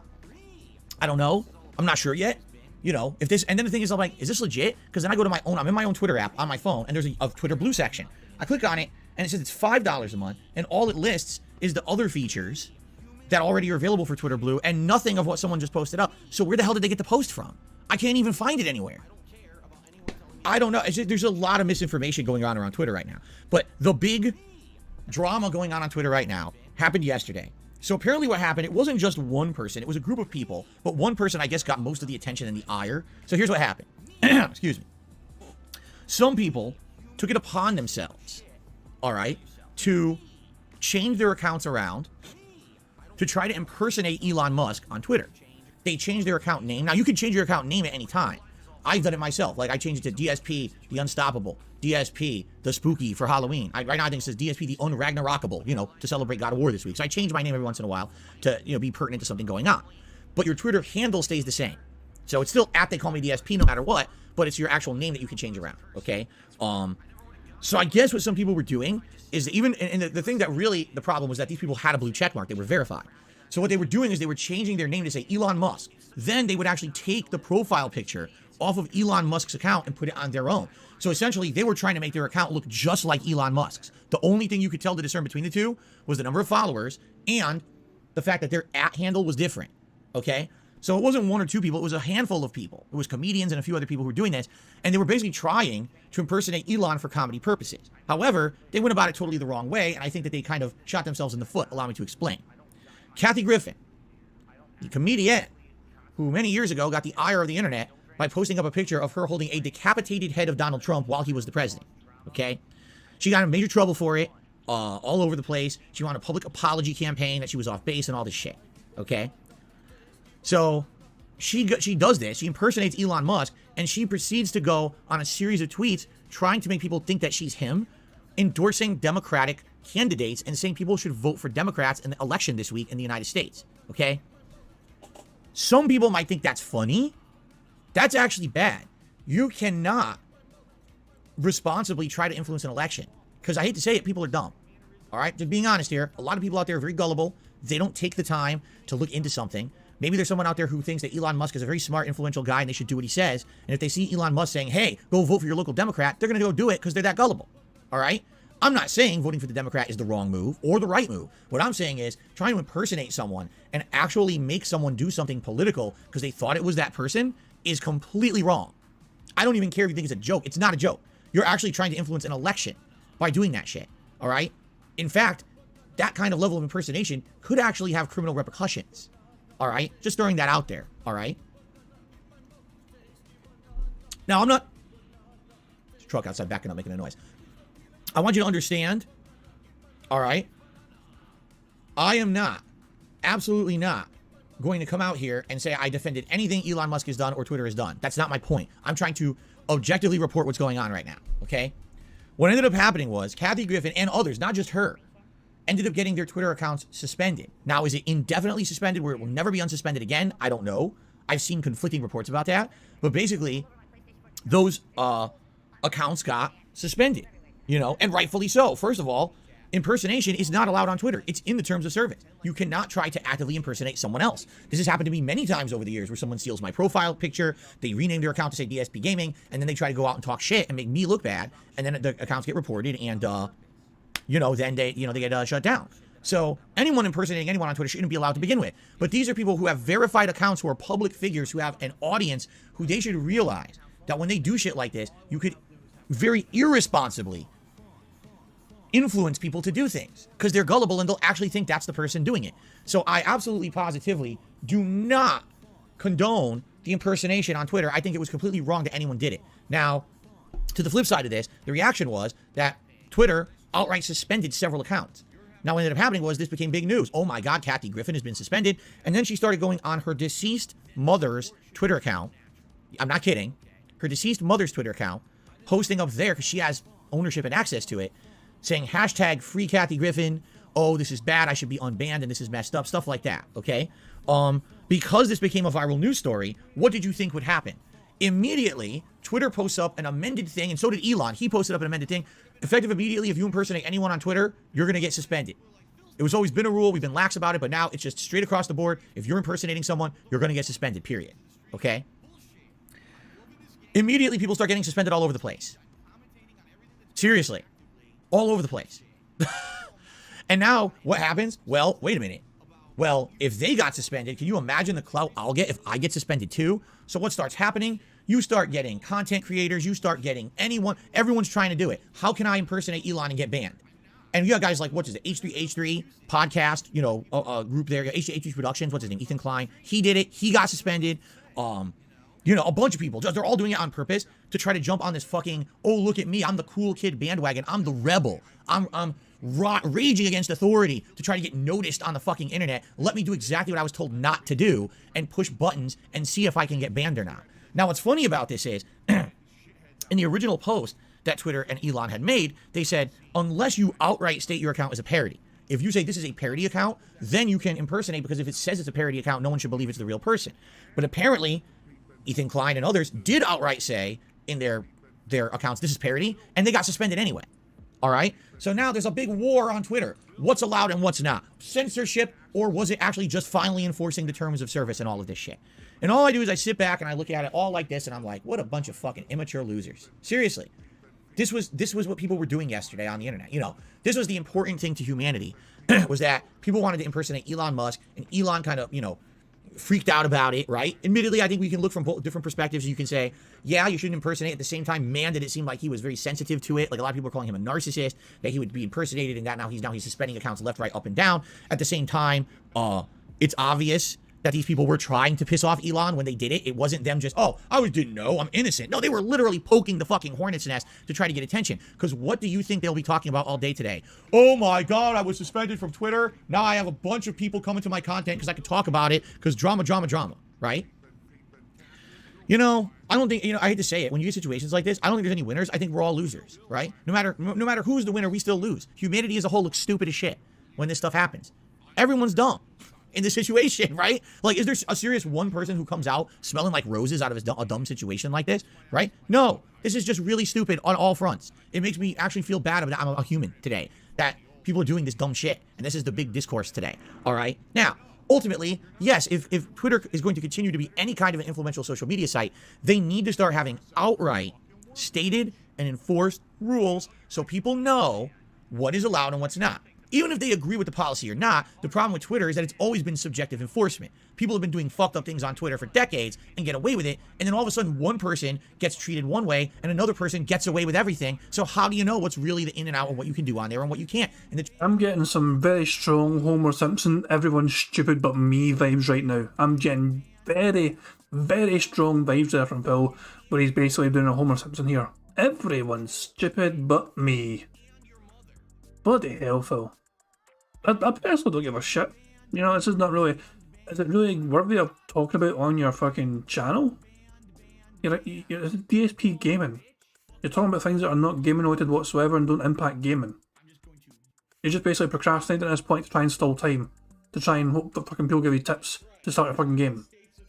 Truth is, you can't. When it's selective enforcement, you'll never know what you're supposed to be doing, you know? So that's majorly, and I feel, has always kind of had an issue, with on Twitter's side. When you're wishy-washy and you don't know what's going on, how do you know how to behave, right? So I definitely think that it's Twitter's fault. I definitely think it's the people trying to poke the hornet's nest fault. And yes, it's Elon's fault as well. Ultimately, he owns the site. He's responsible for the shit that happens on it. And now we got a bunch of drama based on nonsense, right? Who knows what's going to happen? At this point, it's just so silly because, like, who cares, right? But people are like, this is big news. I had people coming on my stream last night on my Modern Warfare stream and talking about, like, I don't even know what you're talking about. Like, I'm not following this nonsense. I had to do research today to figure it out because it's so dumb, you know? I use social media, you know, to put out information about my business, okay? And I use social media every once in a while, do a little bit of commentary about stuff when I want to. But this kind of shit, like people who just make it, oh, this is what I'm doing today. Social media drama. This is today. This is Monday for me. I just got to shake my head and be like, really? Like, this is what's happening in humanity. Twitter drama today, right? I just wanted to report on it. I gave you some of my takes on it. Now we're going to move on from it, all right? I'm not going to get involved in it, okay? Okay. By the way, I'm just curious if I open my window if the camera's going to fuck up.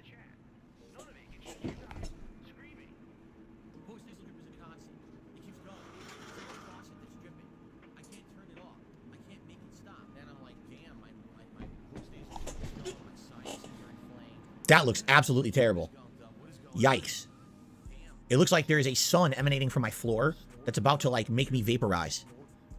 I think we need to go back. That was not successful. Okay.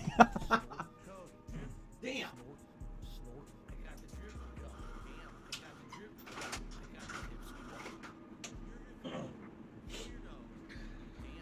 One day we're going to get a proper setup in here. One day I'm not going to have money constraints, and I'm going to fix this office up. I'm going to get blackout shades for that window. Seriously, I'm going to get studio quality lighting, and this is going to actually look professional. One day. You know, maybe another 20 years or so. Anyway, all right, let's get to shout-outs. On the YouTube side of things, we have Retro Parasite who did a super chat, and he says, review scores screw employees out of bonuses, and that is true, too. There's been distinct times when it's been reported that employees will receive additional pay or compensation based on the aggregate review score that said game receives. And when you're in a situation where you might have one or two assholes who just don't take their job seriously, like it seems is hell going on right now with Sonic Frontiers, a 1 and a 2 review score that's dragging down that aggregate score, how do you think they feel? Right? The vast majority of people think our game is at least decent to good. Two assholes had a bad day. You know, who knows? Maybe one guy got a flat tire and the other guy fucking, I don't know, he just has a bug up his ass about us. So now we're getting fucked out of money because of two assholes. Like, how the fuck do we have an industry that operates like this? Right? All right. Thank you for the super chat. Genesis Gaming re-upped their membership for 9 months at the super supporter level, which is the extra supportive level. Thank you so much for that. Says, I am ready for God of War. Digital Deluxe bought and preloaded. Cannot wait. I bought the standard edition, which was $70. I have not yet preloaded it. I've heard it's giant. So what I'm thinking of doing is tonight, after we adjourn with Modern Warfare 2, I might actually get my PS5 hooked up to the Ethernet and get it preloaded on there. So that way it's, you know what I mean? I'm a little nervous about waiting till the day before and trying to load it all, and everyone else is trying to load it. So I think I might actually preload it tonight as a little heads up. So we'll see. Money, money, yeah, yeah. Money, money. Oh, money, money, yeah, yeah. Money, money. Money, money, yeah, yeah. Money, money. Oh, money, money, yeah, yeah. Money, money. First of all, thank you very much to Black Mage for a super chat. It says, literally spent over $600 on WWE the other day. It's worse than that. It's worse than that, Black Mage. Phil has spent now $761 as of the tweet made by TG Gamebox at 3:40 PM. So that's like 5 hours ago. 5 hours ago, TG Gamebox tweeted out he is now at $761 spent, and his roster went up by 1. So it's even worse, Black Mage. It's not over $600, it's now almost $800. It has been well supported, to be fair, Phil, lately. And that's what I'm saying. In the last week, it's the last 7 days of Phil streaming, Phil has been given $1,500 exactly in tips alone. And half of that has gone to WWE Champions. Just wrap your head around that, guys. Wrap your head around that astonishing little tidbit of information. Over half of the tips that has been given to Phil Burnell has gone to this one WWE Champions event. That is mental. Anyway, thank you very much for that, Black Mage. And also thank you very much to Profit for super chat. It says, finance it all, Phil. Yeah, pretty much. Phil, just fucking the 20-year plans in effect. Refinance a house and then kind of fucking afford to fucking, you know, buy a webcam or a new computer or some pish. I don't know. Let's be honest here. Phil is going to fucking go with the absolute fucking bare necessities, bare minimum, just to fucking get by and pocket the fucking rest. Okay, now we get to the tip side of things. Our first tip of the day. From Snow Carl. All right. He tipped me $1. Says, any updates on your interview? And I saw your segment on Metacur. Do you think your requirements for the interview are too strict? A lot of people have non-perfect pass, but might still be good options to do the interview. Well, funny enough, you bring this up. First of all, do I have any updates as of today? No, nothing concrete. I am still in talks with people, and I will have updates for you when they're available. Okay. But what's funny is people are completely misreporting everything. I've seen multiple people on the internet who are salty that I'm not going to do the interview with them, reporting, oh, you see, Phil's just turning down everyone. No, I turned down you because you're an asshole. You know, I want nothing to do with you. That's why I'm not doing the interview with you. It's not that I don't want to do the interview. It's I don't like you because you're a scumbag. And there's several people who are now misreporting things like that, saying shit about me. Like, oh, Phil was never serious about the interview. No, I just don't want to do it with a piece of shit, which you are, which is why I'm not doing the interview with you. Take that as you will, okay? I saw a whole segment where Medicare, I guess a day ago or 2 days ago, was on his own show, and he responded to my segment on the Level 1 podcast the other day. Remember I had that email, someone who warned me about him and said, do not do the interview with him because he's got a very bad past, and he's basically going to screw you over in one way or another. You know, he'll probably try to trap you, he'll probably insult you and all this. So what the funny part about it is that I honestly said I'm not going to do the interview with him. And then I saw this video pop up in my feed yesterday on YouTube, and I'm like, I'm interested to see what his actual response is, because I've gotten messages from people who are apparently his fans saying he's legitimately wants to interview you. This is not a trap. This is not a joke. There's reasons, and I'm not going to share those reasons, but there's reasons why he really wants to legitimately interview you.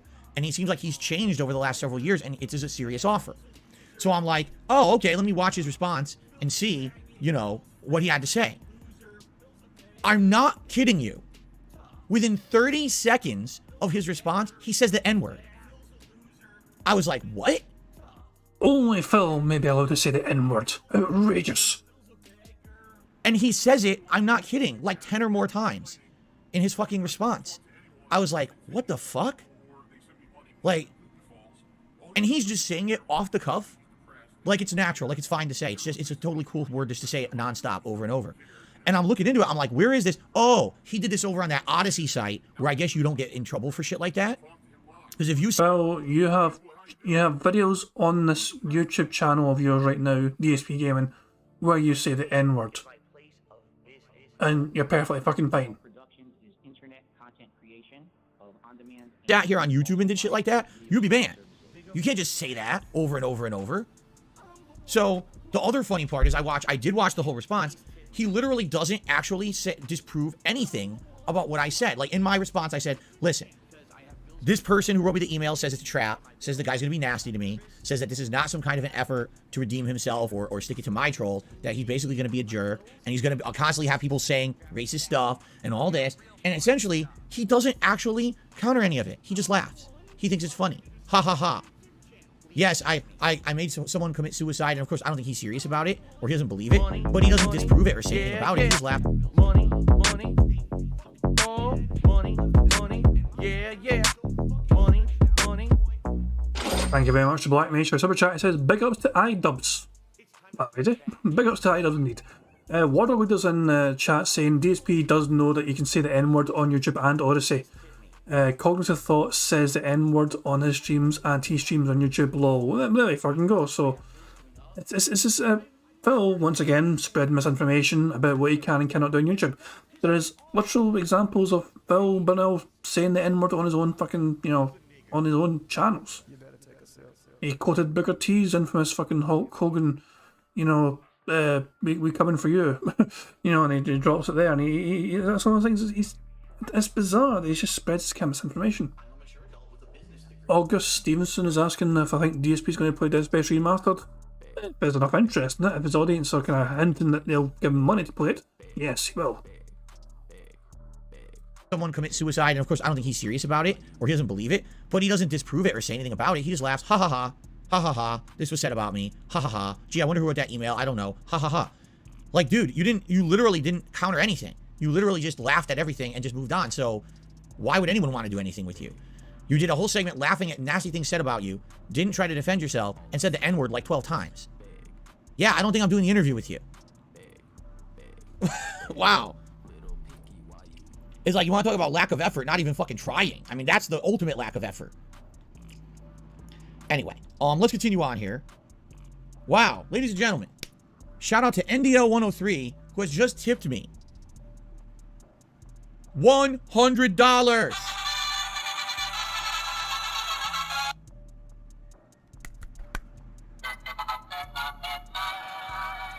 I think they might be dying. But anyway, $100.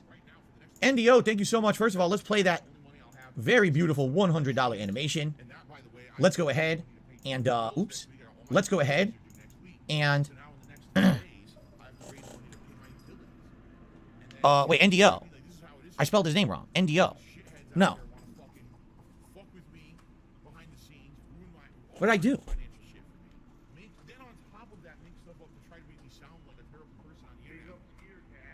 There it is. NDO 103. I totally misspelled his name and I got confused. I had a brain fart. There we go. Okay. NDO 103. Thank you very much for the 100. I know, I can't even spell NDO. I'm an idiot. Some days I'm just very slow. Today we had technical difficulties. It fried my fucking brain. Now I can't even spell NDO. You know? Jeez. You can tell I'm getting old.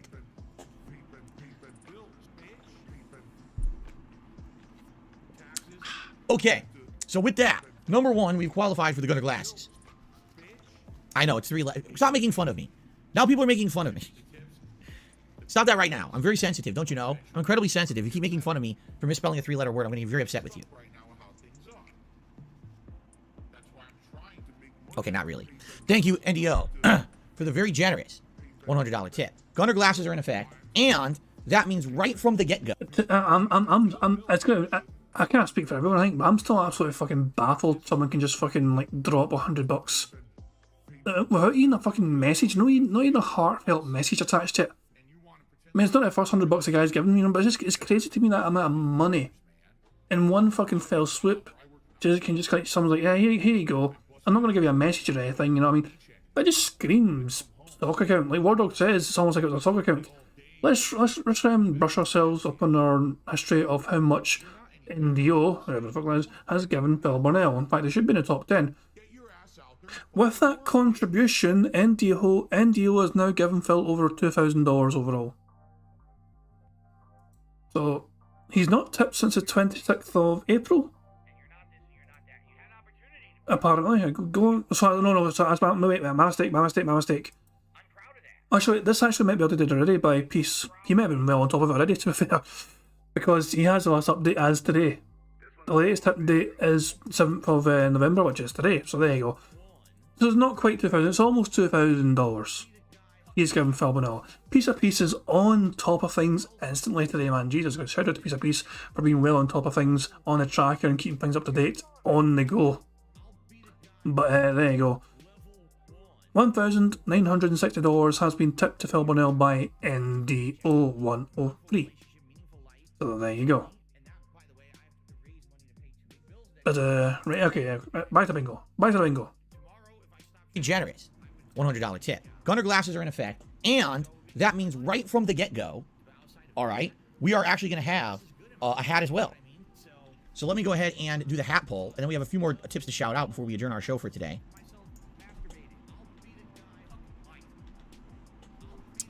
Which hat is Gotham Knights best? So if you take a look at the hats I've worn recently, I have not worn the cowboy hat recently. I have not worn the Los Santos cap recently. I've worn the fisherman's hat. I've worn the Pikachu hat. I've worn the fake hair hat. I've worn the helmet, the Dumas helmet. I have not worn the Punisher beanie. Fucking inflatable fucking crown. And I guess I haven't worn the beret in a while. There you go. Cowboy, Los Santos, Punisher beanie, or beret. There you go. There we go. Let's see here. Here's a bunch more tips that came in. A $1.50 tip. An anonymous tip says Sonic reviews have always been really weird. For some perspective, not a single 3D Sonic game has ever gotten 90 or above on Metacritic. Even Sonic Adventure and Generations sit at 70 to 80 range. Those are amazing games. So Frontiers hitting the same average is probably a good thing. Yeah, I mean, it didn't get destroyed. And from what I'm hearing positive things. That's the good thing is it's not like, oh, damn, half the game sucks. You know, like Frontiers like, oh, the game's good except the stages are 4 minutes long. Like, what? There's nothing like that right now, okay? I got a $1 tip from someone saying, what are your thoughts on Rich from Review Tech changing his name on Twitter to Elon Musk's nipple? That's from the great Piggly Wiggly. I mean, that's right in line with Rich and the kind of person he is. He's an attention whore. He's doing it on purpose to try to get a laugh or try to get some kind of attention from his audience. Again, screams desperation, screams look at me, right? It's stupidity, which is what you expect from someone like him, you know? Okay. We got another $1 tip from Still Carl. Let's see here. Still Carl is wondering, financially, have things gotten any better since my bankruptcy? Well, here's the thing. Okay? It's a slow process. It really is. It's an incredibly slow process of waiting it out, essentially. You know, my credit score is going to be bad for a long time. There's nothing I can do about that. I can't even look to do the things that I would like to do for another year or two at the earliest. And that's if I'm lucky, if someone gives me a chance. Because usually when you have bankruptcy on your credit report, it's damning for a long time. A lot of people won't want to touch you, you know, with a 10-foot pole for like 7 to 10 years since you declared the bankruptcy. Some places are more lenient, you know, it depends. But as of now, no, I have no inklings that I would be able to really do anything major credit-wise. Like I told you guys, I would hopefully eventually be able to either refinance my mortgage or do something with the equity in this home to help me get out of the financial problems I'm in. You know, if I could use some of that equity in the house to help me with my financial problems, that would be amazing. That would put me back to a situation where I don't have to worry about, oh no, I can't pay the bills this week if I don't make a lot of money on my streams and shit like that, you know? I don't like being in that position at all. In any way, I don't like how, you know, it's shitty. But Wardog was just going mental in my chat because of Phil saying, you know, having a go at Rich for changing his name to Elon Musk's nipple, and Phil fucking saying that it's the kind of person he is, I'm sure. Wardog's saying that Phil changes his name all the goddamn time for the purposes of clout. I think there's a wee slight difference in the fact that DSP, even though he also fucking changes his name to like DSP as Wardog says, DSP the Unkillable, DSP the Rent Free, DSP the Immortal, he changes his name quite a few times, and most recently is now DSP the Unragnarockable, whatever. He's always DSP though. You know what I'm saying? He's always DSP the something. So I mean, well, this is the right to call him out and him changing his name all the fucking time as well for the sake of just fucking trying to get attention, I guess, whatever. He's never pretended to be someone else usually. And I know it's quite obvious Elon Musk's nipple. No one's going to think, oh, Elon Musk has changed his name to Elon Musk's nipple. It's just fucking, for the sake of just fucking being random, I guess. But I would say not exactly the same. They're not exactly the same fucking situation, in my opinion. But yeah, he's out to get attention, yeah. Yeah. Money. Oh, money. Yeah. Money. Thank you very much to Black Matron Super Chat. It says, oh, please remortgage your house with WWE Champions money. That'd be great. That'd be fantastic, man. All of a sudden, Phil's number one on the list for every single event. And he's still saying, guys, I've not had the money through yet for my remortgaging or whatever. Please tip me. He's like, right. I fucking right. Phil is, no matter how much money Phil gets, he's so bad with money, he just knows it's going to be the same every day. It's like Pinky in the brain, what we're going to do tomorrow. Same thing we do every night. Beg and beg some more. But that's, my reality. Nothing I can really do about that. It's just my reality. And I gotta hope for the best. We'll see what happens. I'm positive about the future, but there's no guarantees, right? Okay. Indy the Panda did a super chat saying, I'm a rich fan and he's not trying to make money off of you. He's not. Then what about the entire segment? And by the way, the only reason I know about the segment is because when I saw the Mr. Matoker response video and I watched it, immediately YouTube flooded my feed with a bunch of negative videos about me. Because that's what YouTube does. It's just fucking stupid. You watch one video and immediately you get monstrously bombarded with negative shit. Okay? So I watched the Metokur response and immediately there's a giant segment video of Rich insulting me on his show the other day, completely misrepresenting something that happened on my podcast the other day. Okay? So just to give you some perspective about the kind of people that they are, and Rich in particular. So the other day, Snowcarl asked me a genuinely honest question. He says, well, actually what happened was I now remember even better. I don't think it was Snowcarl in particular. Someone had tipped me like under $1, all right? And I very matter-of-factly and tried to, as logically as possible, explain to all of you why I can't just shout out micro transactions like that. And the reason is because years ago, when I started being a full-time streamer in 2017, I just allowed anyone to contribute anything they wanted, and I said I would shout it all out. Within one day of me doing that, we had people coming on the stream doing 5-cent and 10-cent cheers and saying dumb shit, insulting shit, just spamming the feed constantly. So the pop-ups would keep coming up, so that, you know what I'm saying? That's what they wanted to do. They wanted to disrupt the stream.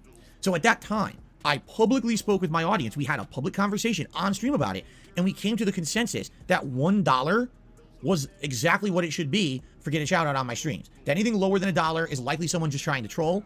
It's not like, oh, I desperately want to contribute to Phil, but I can't give $1. You know what I'm saying? It was people trolling. So we came to that consensus over 5 years ago together on the streams. It makes sense. We don't want the streams to be derailed by constant pop-ups, trolls trying to do 1 cent, 5 cent, 10 cent transactions. It's dumb. So that was the purpose. When someone tipped a lower amount the other day, I wanted to let everyone know. I wanted to reiterate. This is the policy. This is why we do it. That's it. Thanks. Any contributions are appreciated, but I can't just shout out tiny contributions. We'll be here all day. We'll never even get to gameplay. It'll just be me shouting this out constantly. Okay? Does that sound like a logical explanation? Right? It makes sense. That's what we agreed 5.5 years ago together. And really, it hasn't been reassessed since then. What we have done is we've looked at the different tier levels, right? Where you can get a pop-up or a shout-out or whatever. Like, now we've got it $4.20, $5, $10, $20. We have these different tier levels for rewards. But makes sense, right? Okay. So how does Rich report it? DSP only wants $100 tips. I'm serious. That's what his fucking thumbnail said. DSP only wants $100 tips. Because Phil only wants big contributions. He's not appreciative of small contributions that come in. He refuses to shout out small contributions on his stream. He's basically a greedy scumbag. That's what he said. What the fuck? When did that even come into play? When was that anything that we talked about? Right? This was a situation that we agreed on 5.5 years ago, that if we allowed people to just keep spamming little contributions, it would completely destroy and derail the streaming that I do. We collectively agreed, and this has worked for 5 years, right? People like that I'm not just constantly, oh, here's a 10-cent contribution, shout out, another one, shout out, another one, shout out. We'll never play a game, So, again, this is the kind of people that they are, is they misrepresent me, they make shit up. There was never a situation where I said, I refuse to do any kind of a shout out for a small contribution. I'm not, oh, that's being ungrateful. No, it's called operating a stream, putting out entertaining content that keeps moving and has progress and isn't completely derailed by people intentionally trying to derail it. You know what I'm saying? That would also be like saying Phil forces sub-only mode on his streams because he's trying to artificially inflate the subscribers on his channel.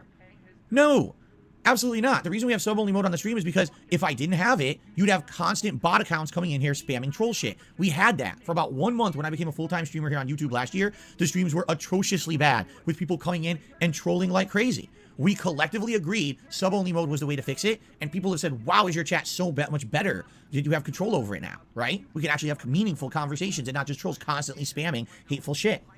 But you could spin it and say, oh, it's because I'm trying to inflate my subs. That's essentially what Rich does, all right? He's a shit stirrer. He's doing it. So how can you, literally, Indy the Panda, how can you say to me in the super chat, I'm a Rich fan, he's not trying to make money out of you, when he literally does entire segments on his fucking show that completely misrepresent me and the things I say on purpose for have drama to talk about for personal gain?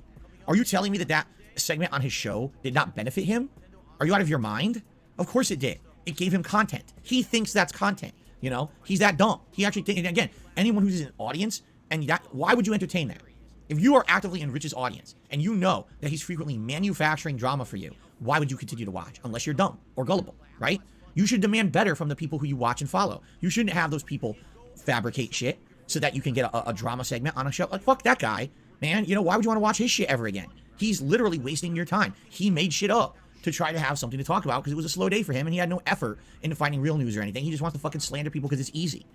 Holy shit, the projection is incredible there. This is the guy that had nothing to talk about. And this is the guy that often has to fucking stall and pad out for shit with Q&A and all that shit. Holy fuck, did you not realise the parallels here is incredible. I just cannot fucking believe he cannot see the hypocrisy. He cannot hear it in his own words. Fuck me, man. Bruh. Those are the kind of people you got to cut out of your life. Really. You don't need those. Hey, said life. That's another bingo. We're on our way, guys. We're on our way. We're 5 away from a full house now. That's a bingo anyway. Yep, that's just a one single bingo. So give me a second. I'll play the horns. Only Ice Bar is asking who is he slandering. Right now he's slandering Rich for ViewTech USA because he had audacity to talk about Phil. So there you go. But there we go. Cool. So we are 5 away from a full house, guys. And yeah, it looks a bit questionable. If what I mean by that gets ticked off, that's going to be a very questionable graphic. That's a profit still graphic. Getting ready just about showing. Those kind of people in your life. There's enough drama going on in all of our real lives. There's enough shit going on. You don't need to have manufactured shit. How is that different from Keemstar completely fabricating and spinning a situation with a Minecraft YouTuber? He knew the Minecraft YouTuber was not guilty of pedophilia. He had the evidence for months. He withheld the evidence until he could get that YouTuber on his show for personal gain, and then he said he was innocent on the show after pulling this out for 2 months of content. Right? It's exactly the same thing. It's talk in a way that's completely half-truths to slander someone so that you can have a segment for your show. Sorry, I'm never going to do that. Really, I'm never going to do that. That's fucked up. No, Indy the Panda, he's misrepresenting what I said. He did not, word for word, go through the conversation. Because if he did, then you would say, oh, here is the situation.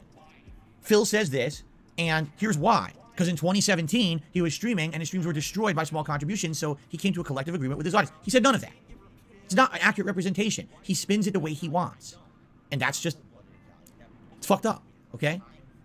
Okay, anyway. The Crunchiest Onion did a super chat. He said, if there's a mass exodus to Twitter, from Twitter to a viable alternative, would you follow or would you stick it out with Twitter until it gets to be too much? Right now, I'm going to stay with Twitter. But I don't know long-term what's going to happen. We'll see. You got to see what happens with these trends and things. And yeah, it seems like being bought out could be, a really bad thing for the company. In the long term, what are you going to do? What are you going to do? We'll see what happens. I'm not against using something else as a way to have social media presence with my audience. I don't know what it would be. I don't think there's anything that's really the equivalent of Twitter. Honestly, Twitter has been the prevalent one for many years. You know what I mean? It really has been. So... Retro Parasite. No, I didn't. He says he did a second super chat. Thoughts on Games Radar giving Sonic Frontiers a 2? Oh, we already talked about that. I had a whole segment about it. How I feel like those outlier reviews are very dangerous and sadly irresponsible. Sorry that, I didn't see that, and we already talked about it. Sorry about that. Okay. Looks like the Punisher beanie has won the poll. Yes, the Punisher beanie. Wow, I haven't worn the Punisher beanie in a long time. That's cool. That'll be good for variety purposes.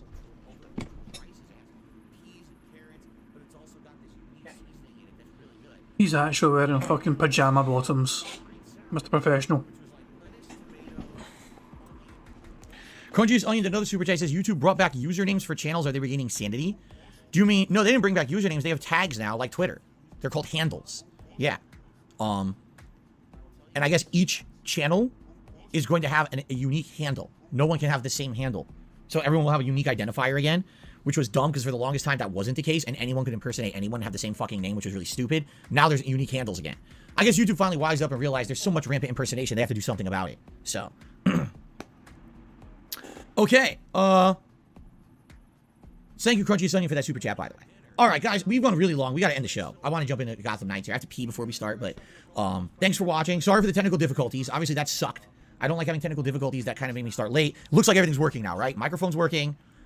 Keyboard was working. Wireless mouse working. All my peripherals seem to be working now. And it seems like, we're good. We avoided that disaster. Like I said, it was those USB ports at the front of my computer fried, I guess, which is fine. I don't need them. Just annoying, but I think everything else is good. Okay. Fair enough.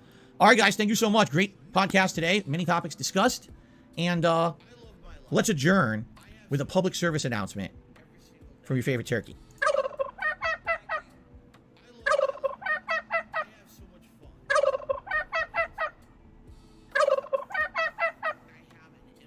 Okay. Very nice. Let's switch over. Let's get everything set up. I'm going to take a very brief break just to use the restroom here to pee, and then we're going to get started. Hey, look, I actually remembered to set up for Gotham Knights for once. Probably because I played it twice in 1 week for the first time in 100 years. Let's resize the webcam, which hopefully should work. There we go. Leaderboard. All right, everything good? Look good, looks good, looks cool. All right. Let's, like I said, very brief break to use the restroom, and then we jump back into Gotham Knights, which I'm excited for. I think we're going to try to finish up the Batgirl Knighthood, and then we're going to do one of the major side quest missions with one of the supervillains, and then go from there. All right? I'll be right back. And let me fast forward to you guys. Obviously, we just walked away from fucking stream, but also I'm 20 minutes behind, so I can fast forward. Is he back yet? Is he back? Was it 5 minutes? No, he's not away 5 minutes. But it's not too much longer after that. There you go. He's back there. Then it just swoops his little arse in there. There we go. All right. Sonic is trash. Don't waste your money. No, it's not. The reviews do not say that at all. The reviews actually are mixed, and most of them are leaning towards the positive side. There's not a consensus that it's bad at all. I don't even know where you're getting that information from. That's bullshit. There's like 2 reviewers who panned it really badly, and outside of that, everyone else is kind of like, yeah, it's pretty good. It's one of the best in a long time. All right, guys, let's jump back into Gotham Knights. If you remember, we've done all the Knighthood missions for everyone except Batgirl. We're trying to finish that up today, and then we can work on the side content, which is the supervillain missions, of which we have 3, and I think the first one we should do is Harley Quinn. Jade says, Street Fighter t-shirt today? Yes, because now we're not doing Street Fighter anymore. I can now wear the Street Fighter t-shirts regularly in the rotation. All right, which is nice. Good for variety. He says, I recommend Harley first, Clayface second, Mr. Freeze third. Okay. Exactly. Madara's God says, I think we've learned reviews don't really matter anymore. Gotham Knights is the perfect example. I agree with you. I really like this game. The more I play it, the more it's growing on me and the more I'm enjoying it. So I really don't give a shit that the reviews panned it. It's not a bad game in any way. Okay. Big Tuna re-upped his membership for 7 months. Does the game take place after Arkham Knight? No, the game is not in canon with the Arkham games. It's not. A lot of people thought it was. It's not. It's not canon with the Arkham games. It's just supposed to be a what-if scenario. If Batman died, what would happen in Gotham with the people who, he basically had trained to be the next generation. So, Spawn, thank you for the re-upping of your membership, by the way. Spawn Killer did Super Chase. Off topic, have you tried Whataburger? Never had it. Nope. Never had a Whataburger. Don't know if they're any good or not. So I can't have an opinion. Okay. The Punisher beanie is bad luck with playing a DC game. Why? What's wrong with that? What's wrong with the Punisher beanie playing a DC game? Don't be silly. There's absolutely nothing wrong with that. Thank you, Spawn Killer, for the super chat. What's up, BB Gaming? How are you today? Welcome. Are you guys ready? Get started here.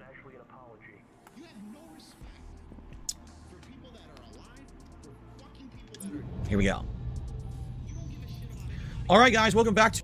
He's recording for YouTube. Sadly, that is going to have to be the end of Bingo, I'm afraid. So that is going to be the end of that. We were 5 away from a full house. He didn't say what the fuck are you talking about. He didn't say a friend. He didn't have a dumb close-up. He seems to really be cutting him out lately as well. He didn't do the prayer hands. I guess it's because a big massive fucking tip came in, so he didn't feel the need to do it. I thought he was going to do it because, you know, he's going to ask for help or whatever. I didn't say what I mean by that is either. So that's a sore one. 20 out of 25 on the bingo card. But it is what it is. Still a strong card overall. Got some bingos on the board. But that is going to be the end of DSP Bingo for today. So I'm just going to... I'll go live and see how well Phil's doing. Ambulance. Still $105, man. It's one massive tip, and that's essentially it. No one else is really bothered a fucking arse. But that's fair enough, you know. He won't care that the fact of the matter is that one person basically supported most of the goddamn stream. He'll only care about the final figure at the end of the day. And that's just classic Phil for you. Guys, I'm going to wrap things up there. Thank you very much for joining me for DSP Bingo. I'm not sure who else is alive right now. Meerkat might still be live, I'm not sure. But, whoever detractor is live right now, please go and show your support to them as well if they're still going. You know, that's it. And I'm sure I'd appreciate it, you know, if you went and, you know, gave them a wee like as well, whatever, or watch what they're doing, if they are still live, of course. But then again, I'm going to wrap things up myself, you know, I'm going to call it quits. I've had a long ass day. I was up early working, whatever, and then the bingo as well goes on for like 3 hours, almost 2.5 hours, 3 hours, but yeah. I'm going to call time there. Thank you very much, guys, for joining us on DSP Bingo. I'll be back tomorrow for some more DSP Bingo. If you wish to join me then, you're more than welcome to join me. But thank you very much for keeping me right in the bingo card and making sure I didn't miss anything. Also for all the likes, you also get trying to get a free space for likes. Thank you for liking the stream, thank you for super chats, thank you for tips, thank you for subscribing, thank you for everything, guys. I really do appreciate it. I really want to get a full house very soon. I might try and tweak the bingo card a wee bit. I might try and remove some things from the card to try and get rid of those things that don't come up as often. I don't know. I'll have to wait and see. Maybe we can try and brainstorm something. But we are due a goddamn victory, and I might need to try and tweak the bingo card here and there a wee bit just to try and make sure that a victory... I don't want it to be easily earned, but at the same time, I want us to fucking win. Because all I'm doing... It's been too long since I've had a fucking victory, and I want to give back to you guys because you guys have been so fucking generous, you know. But we'll see what tomorrow brings, okay? Enjoy the rest of your Monday, however you wish to spend it. And I hope you enjoy the rest of the evening. So, with that being said, have a good one, guys. Peace out, and enjoy some notorious PIG contributions made by the excellently talented Pixar Animations. Have a good one, guys, and I'll see you tomorrow if you wish to join me. Until then, peace out. On September 14th, a pre-authorized payment of $16.51 from PayPal.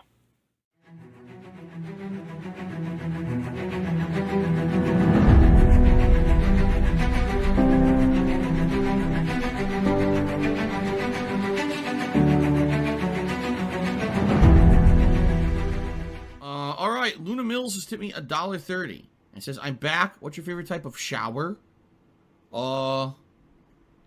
When you're showered in money. When you go outside, all of a sudden, greenbacks start falling from the sky, and you raise your face up. You're like, oh, you start dancing. You go, oh, money, money, yeah, yeah. All right, I don't know what the hell you're talking about, but thank you for the first tip of the day.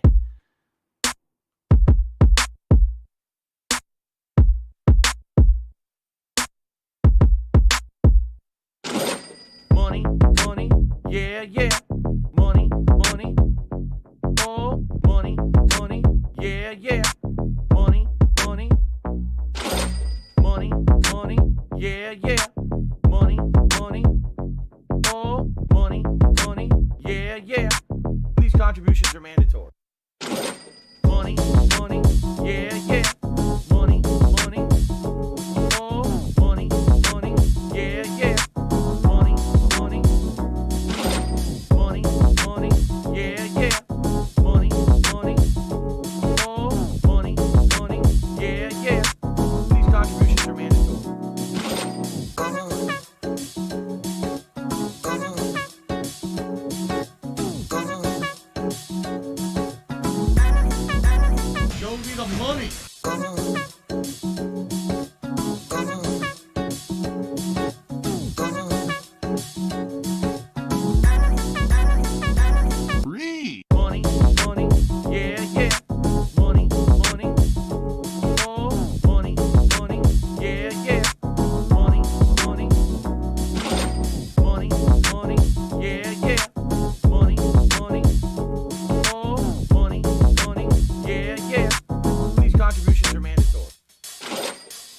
and it's gone. Just gone like that. In an instant. Fucking gone.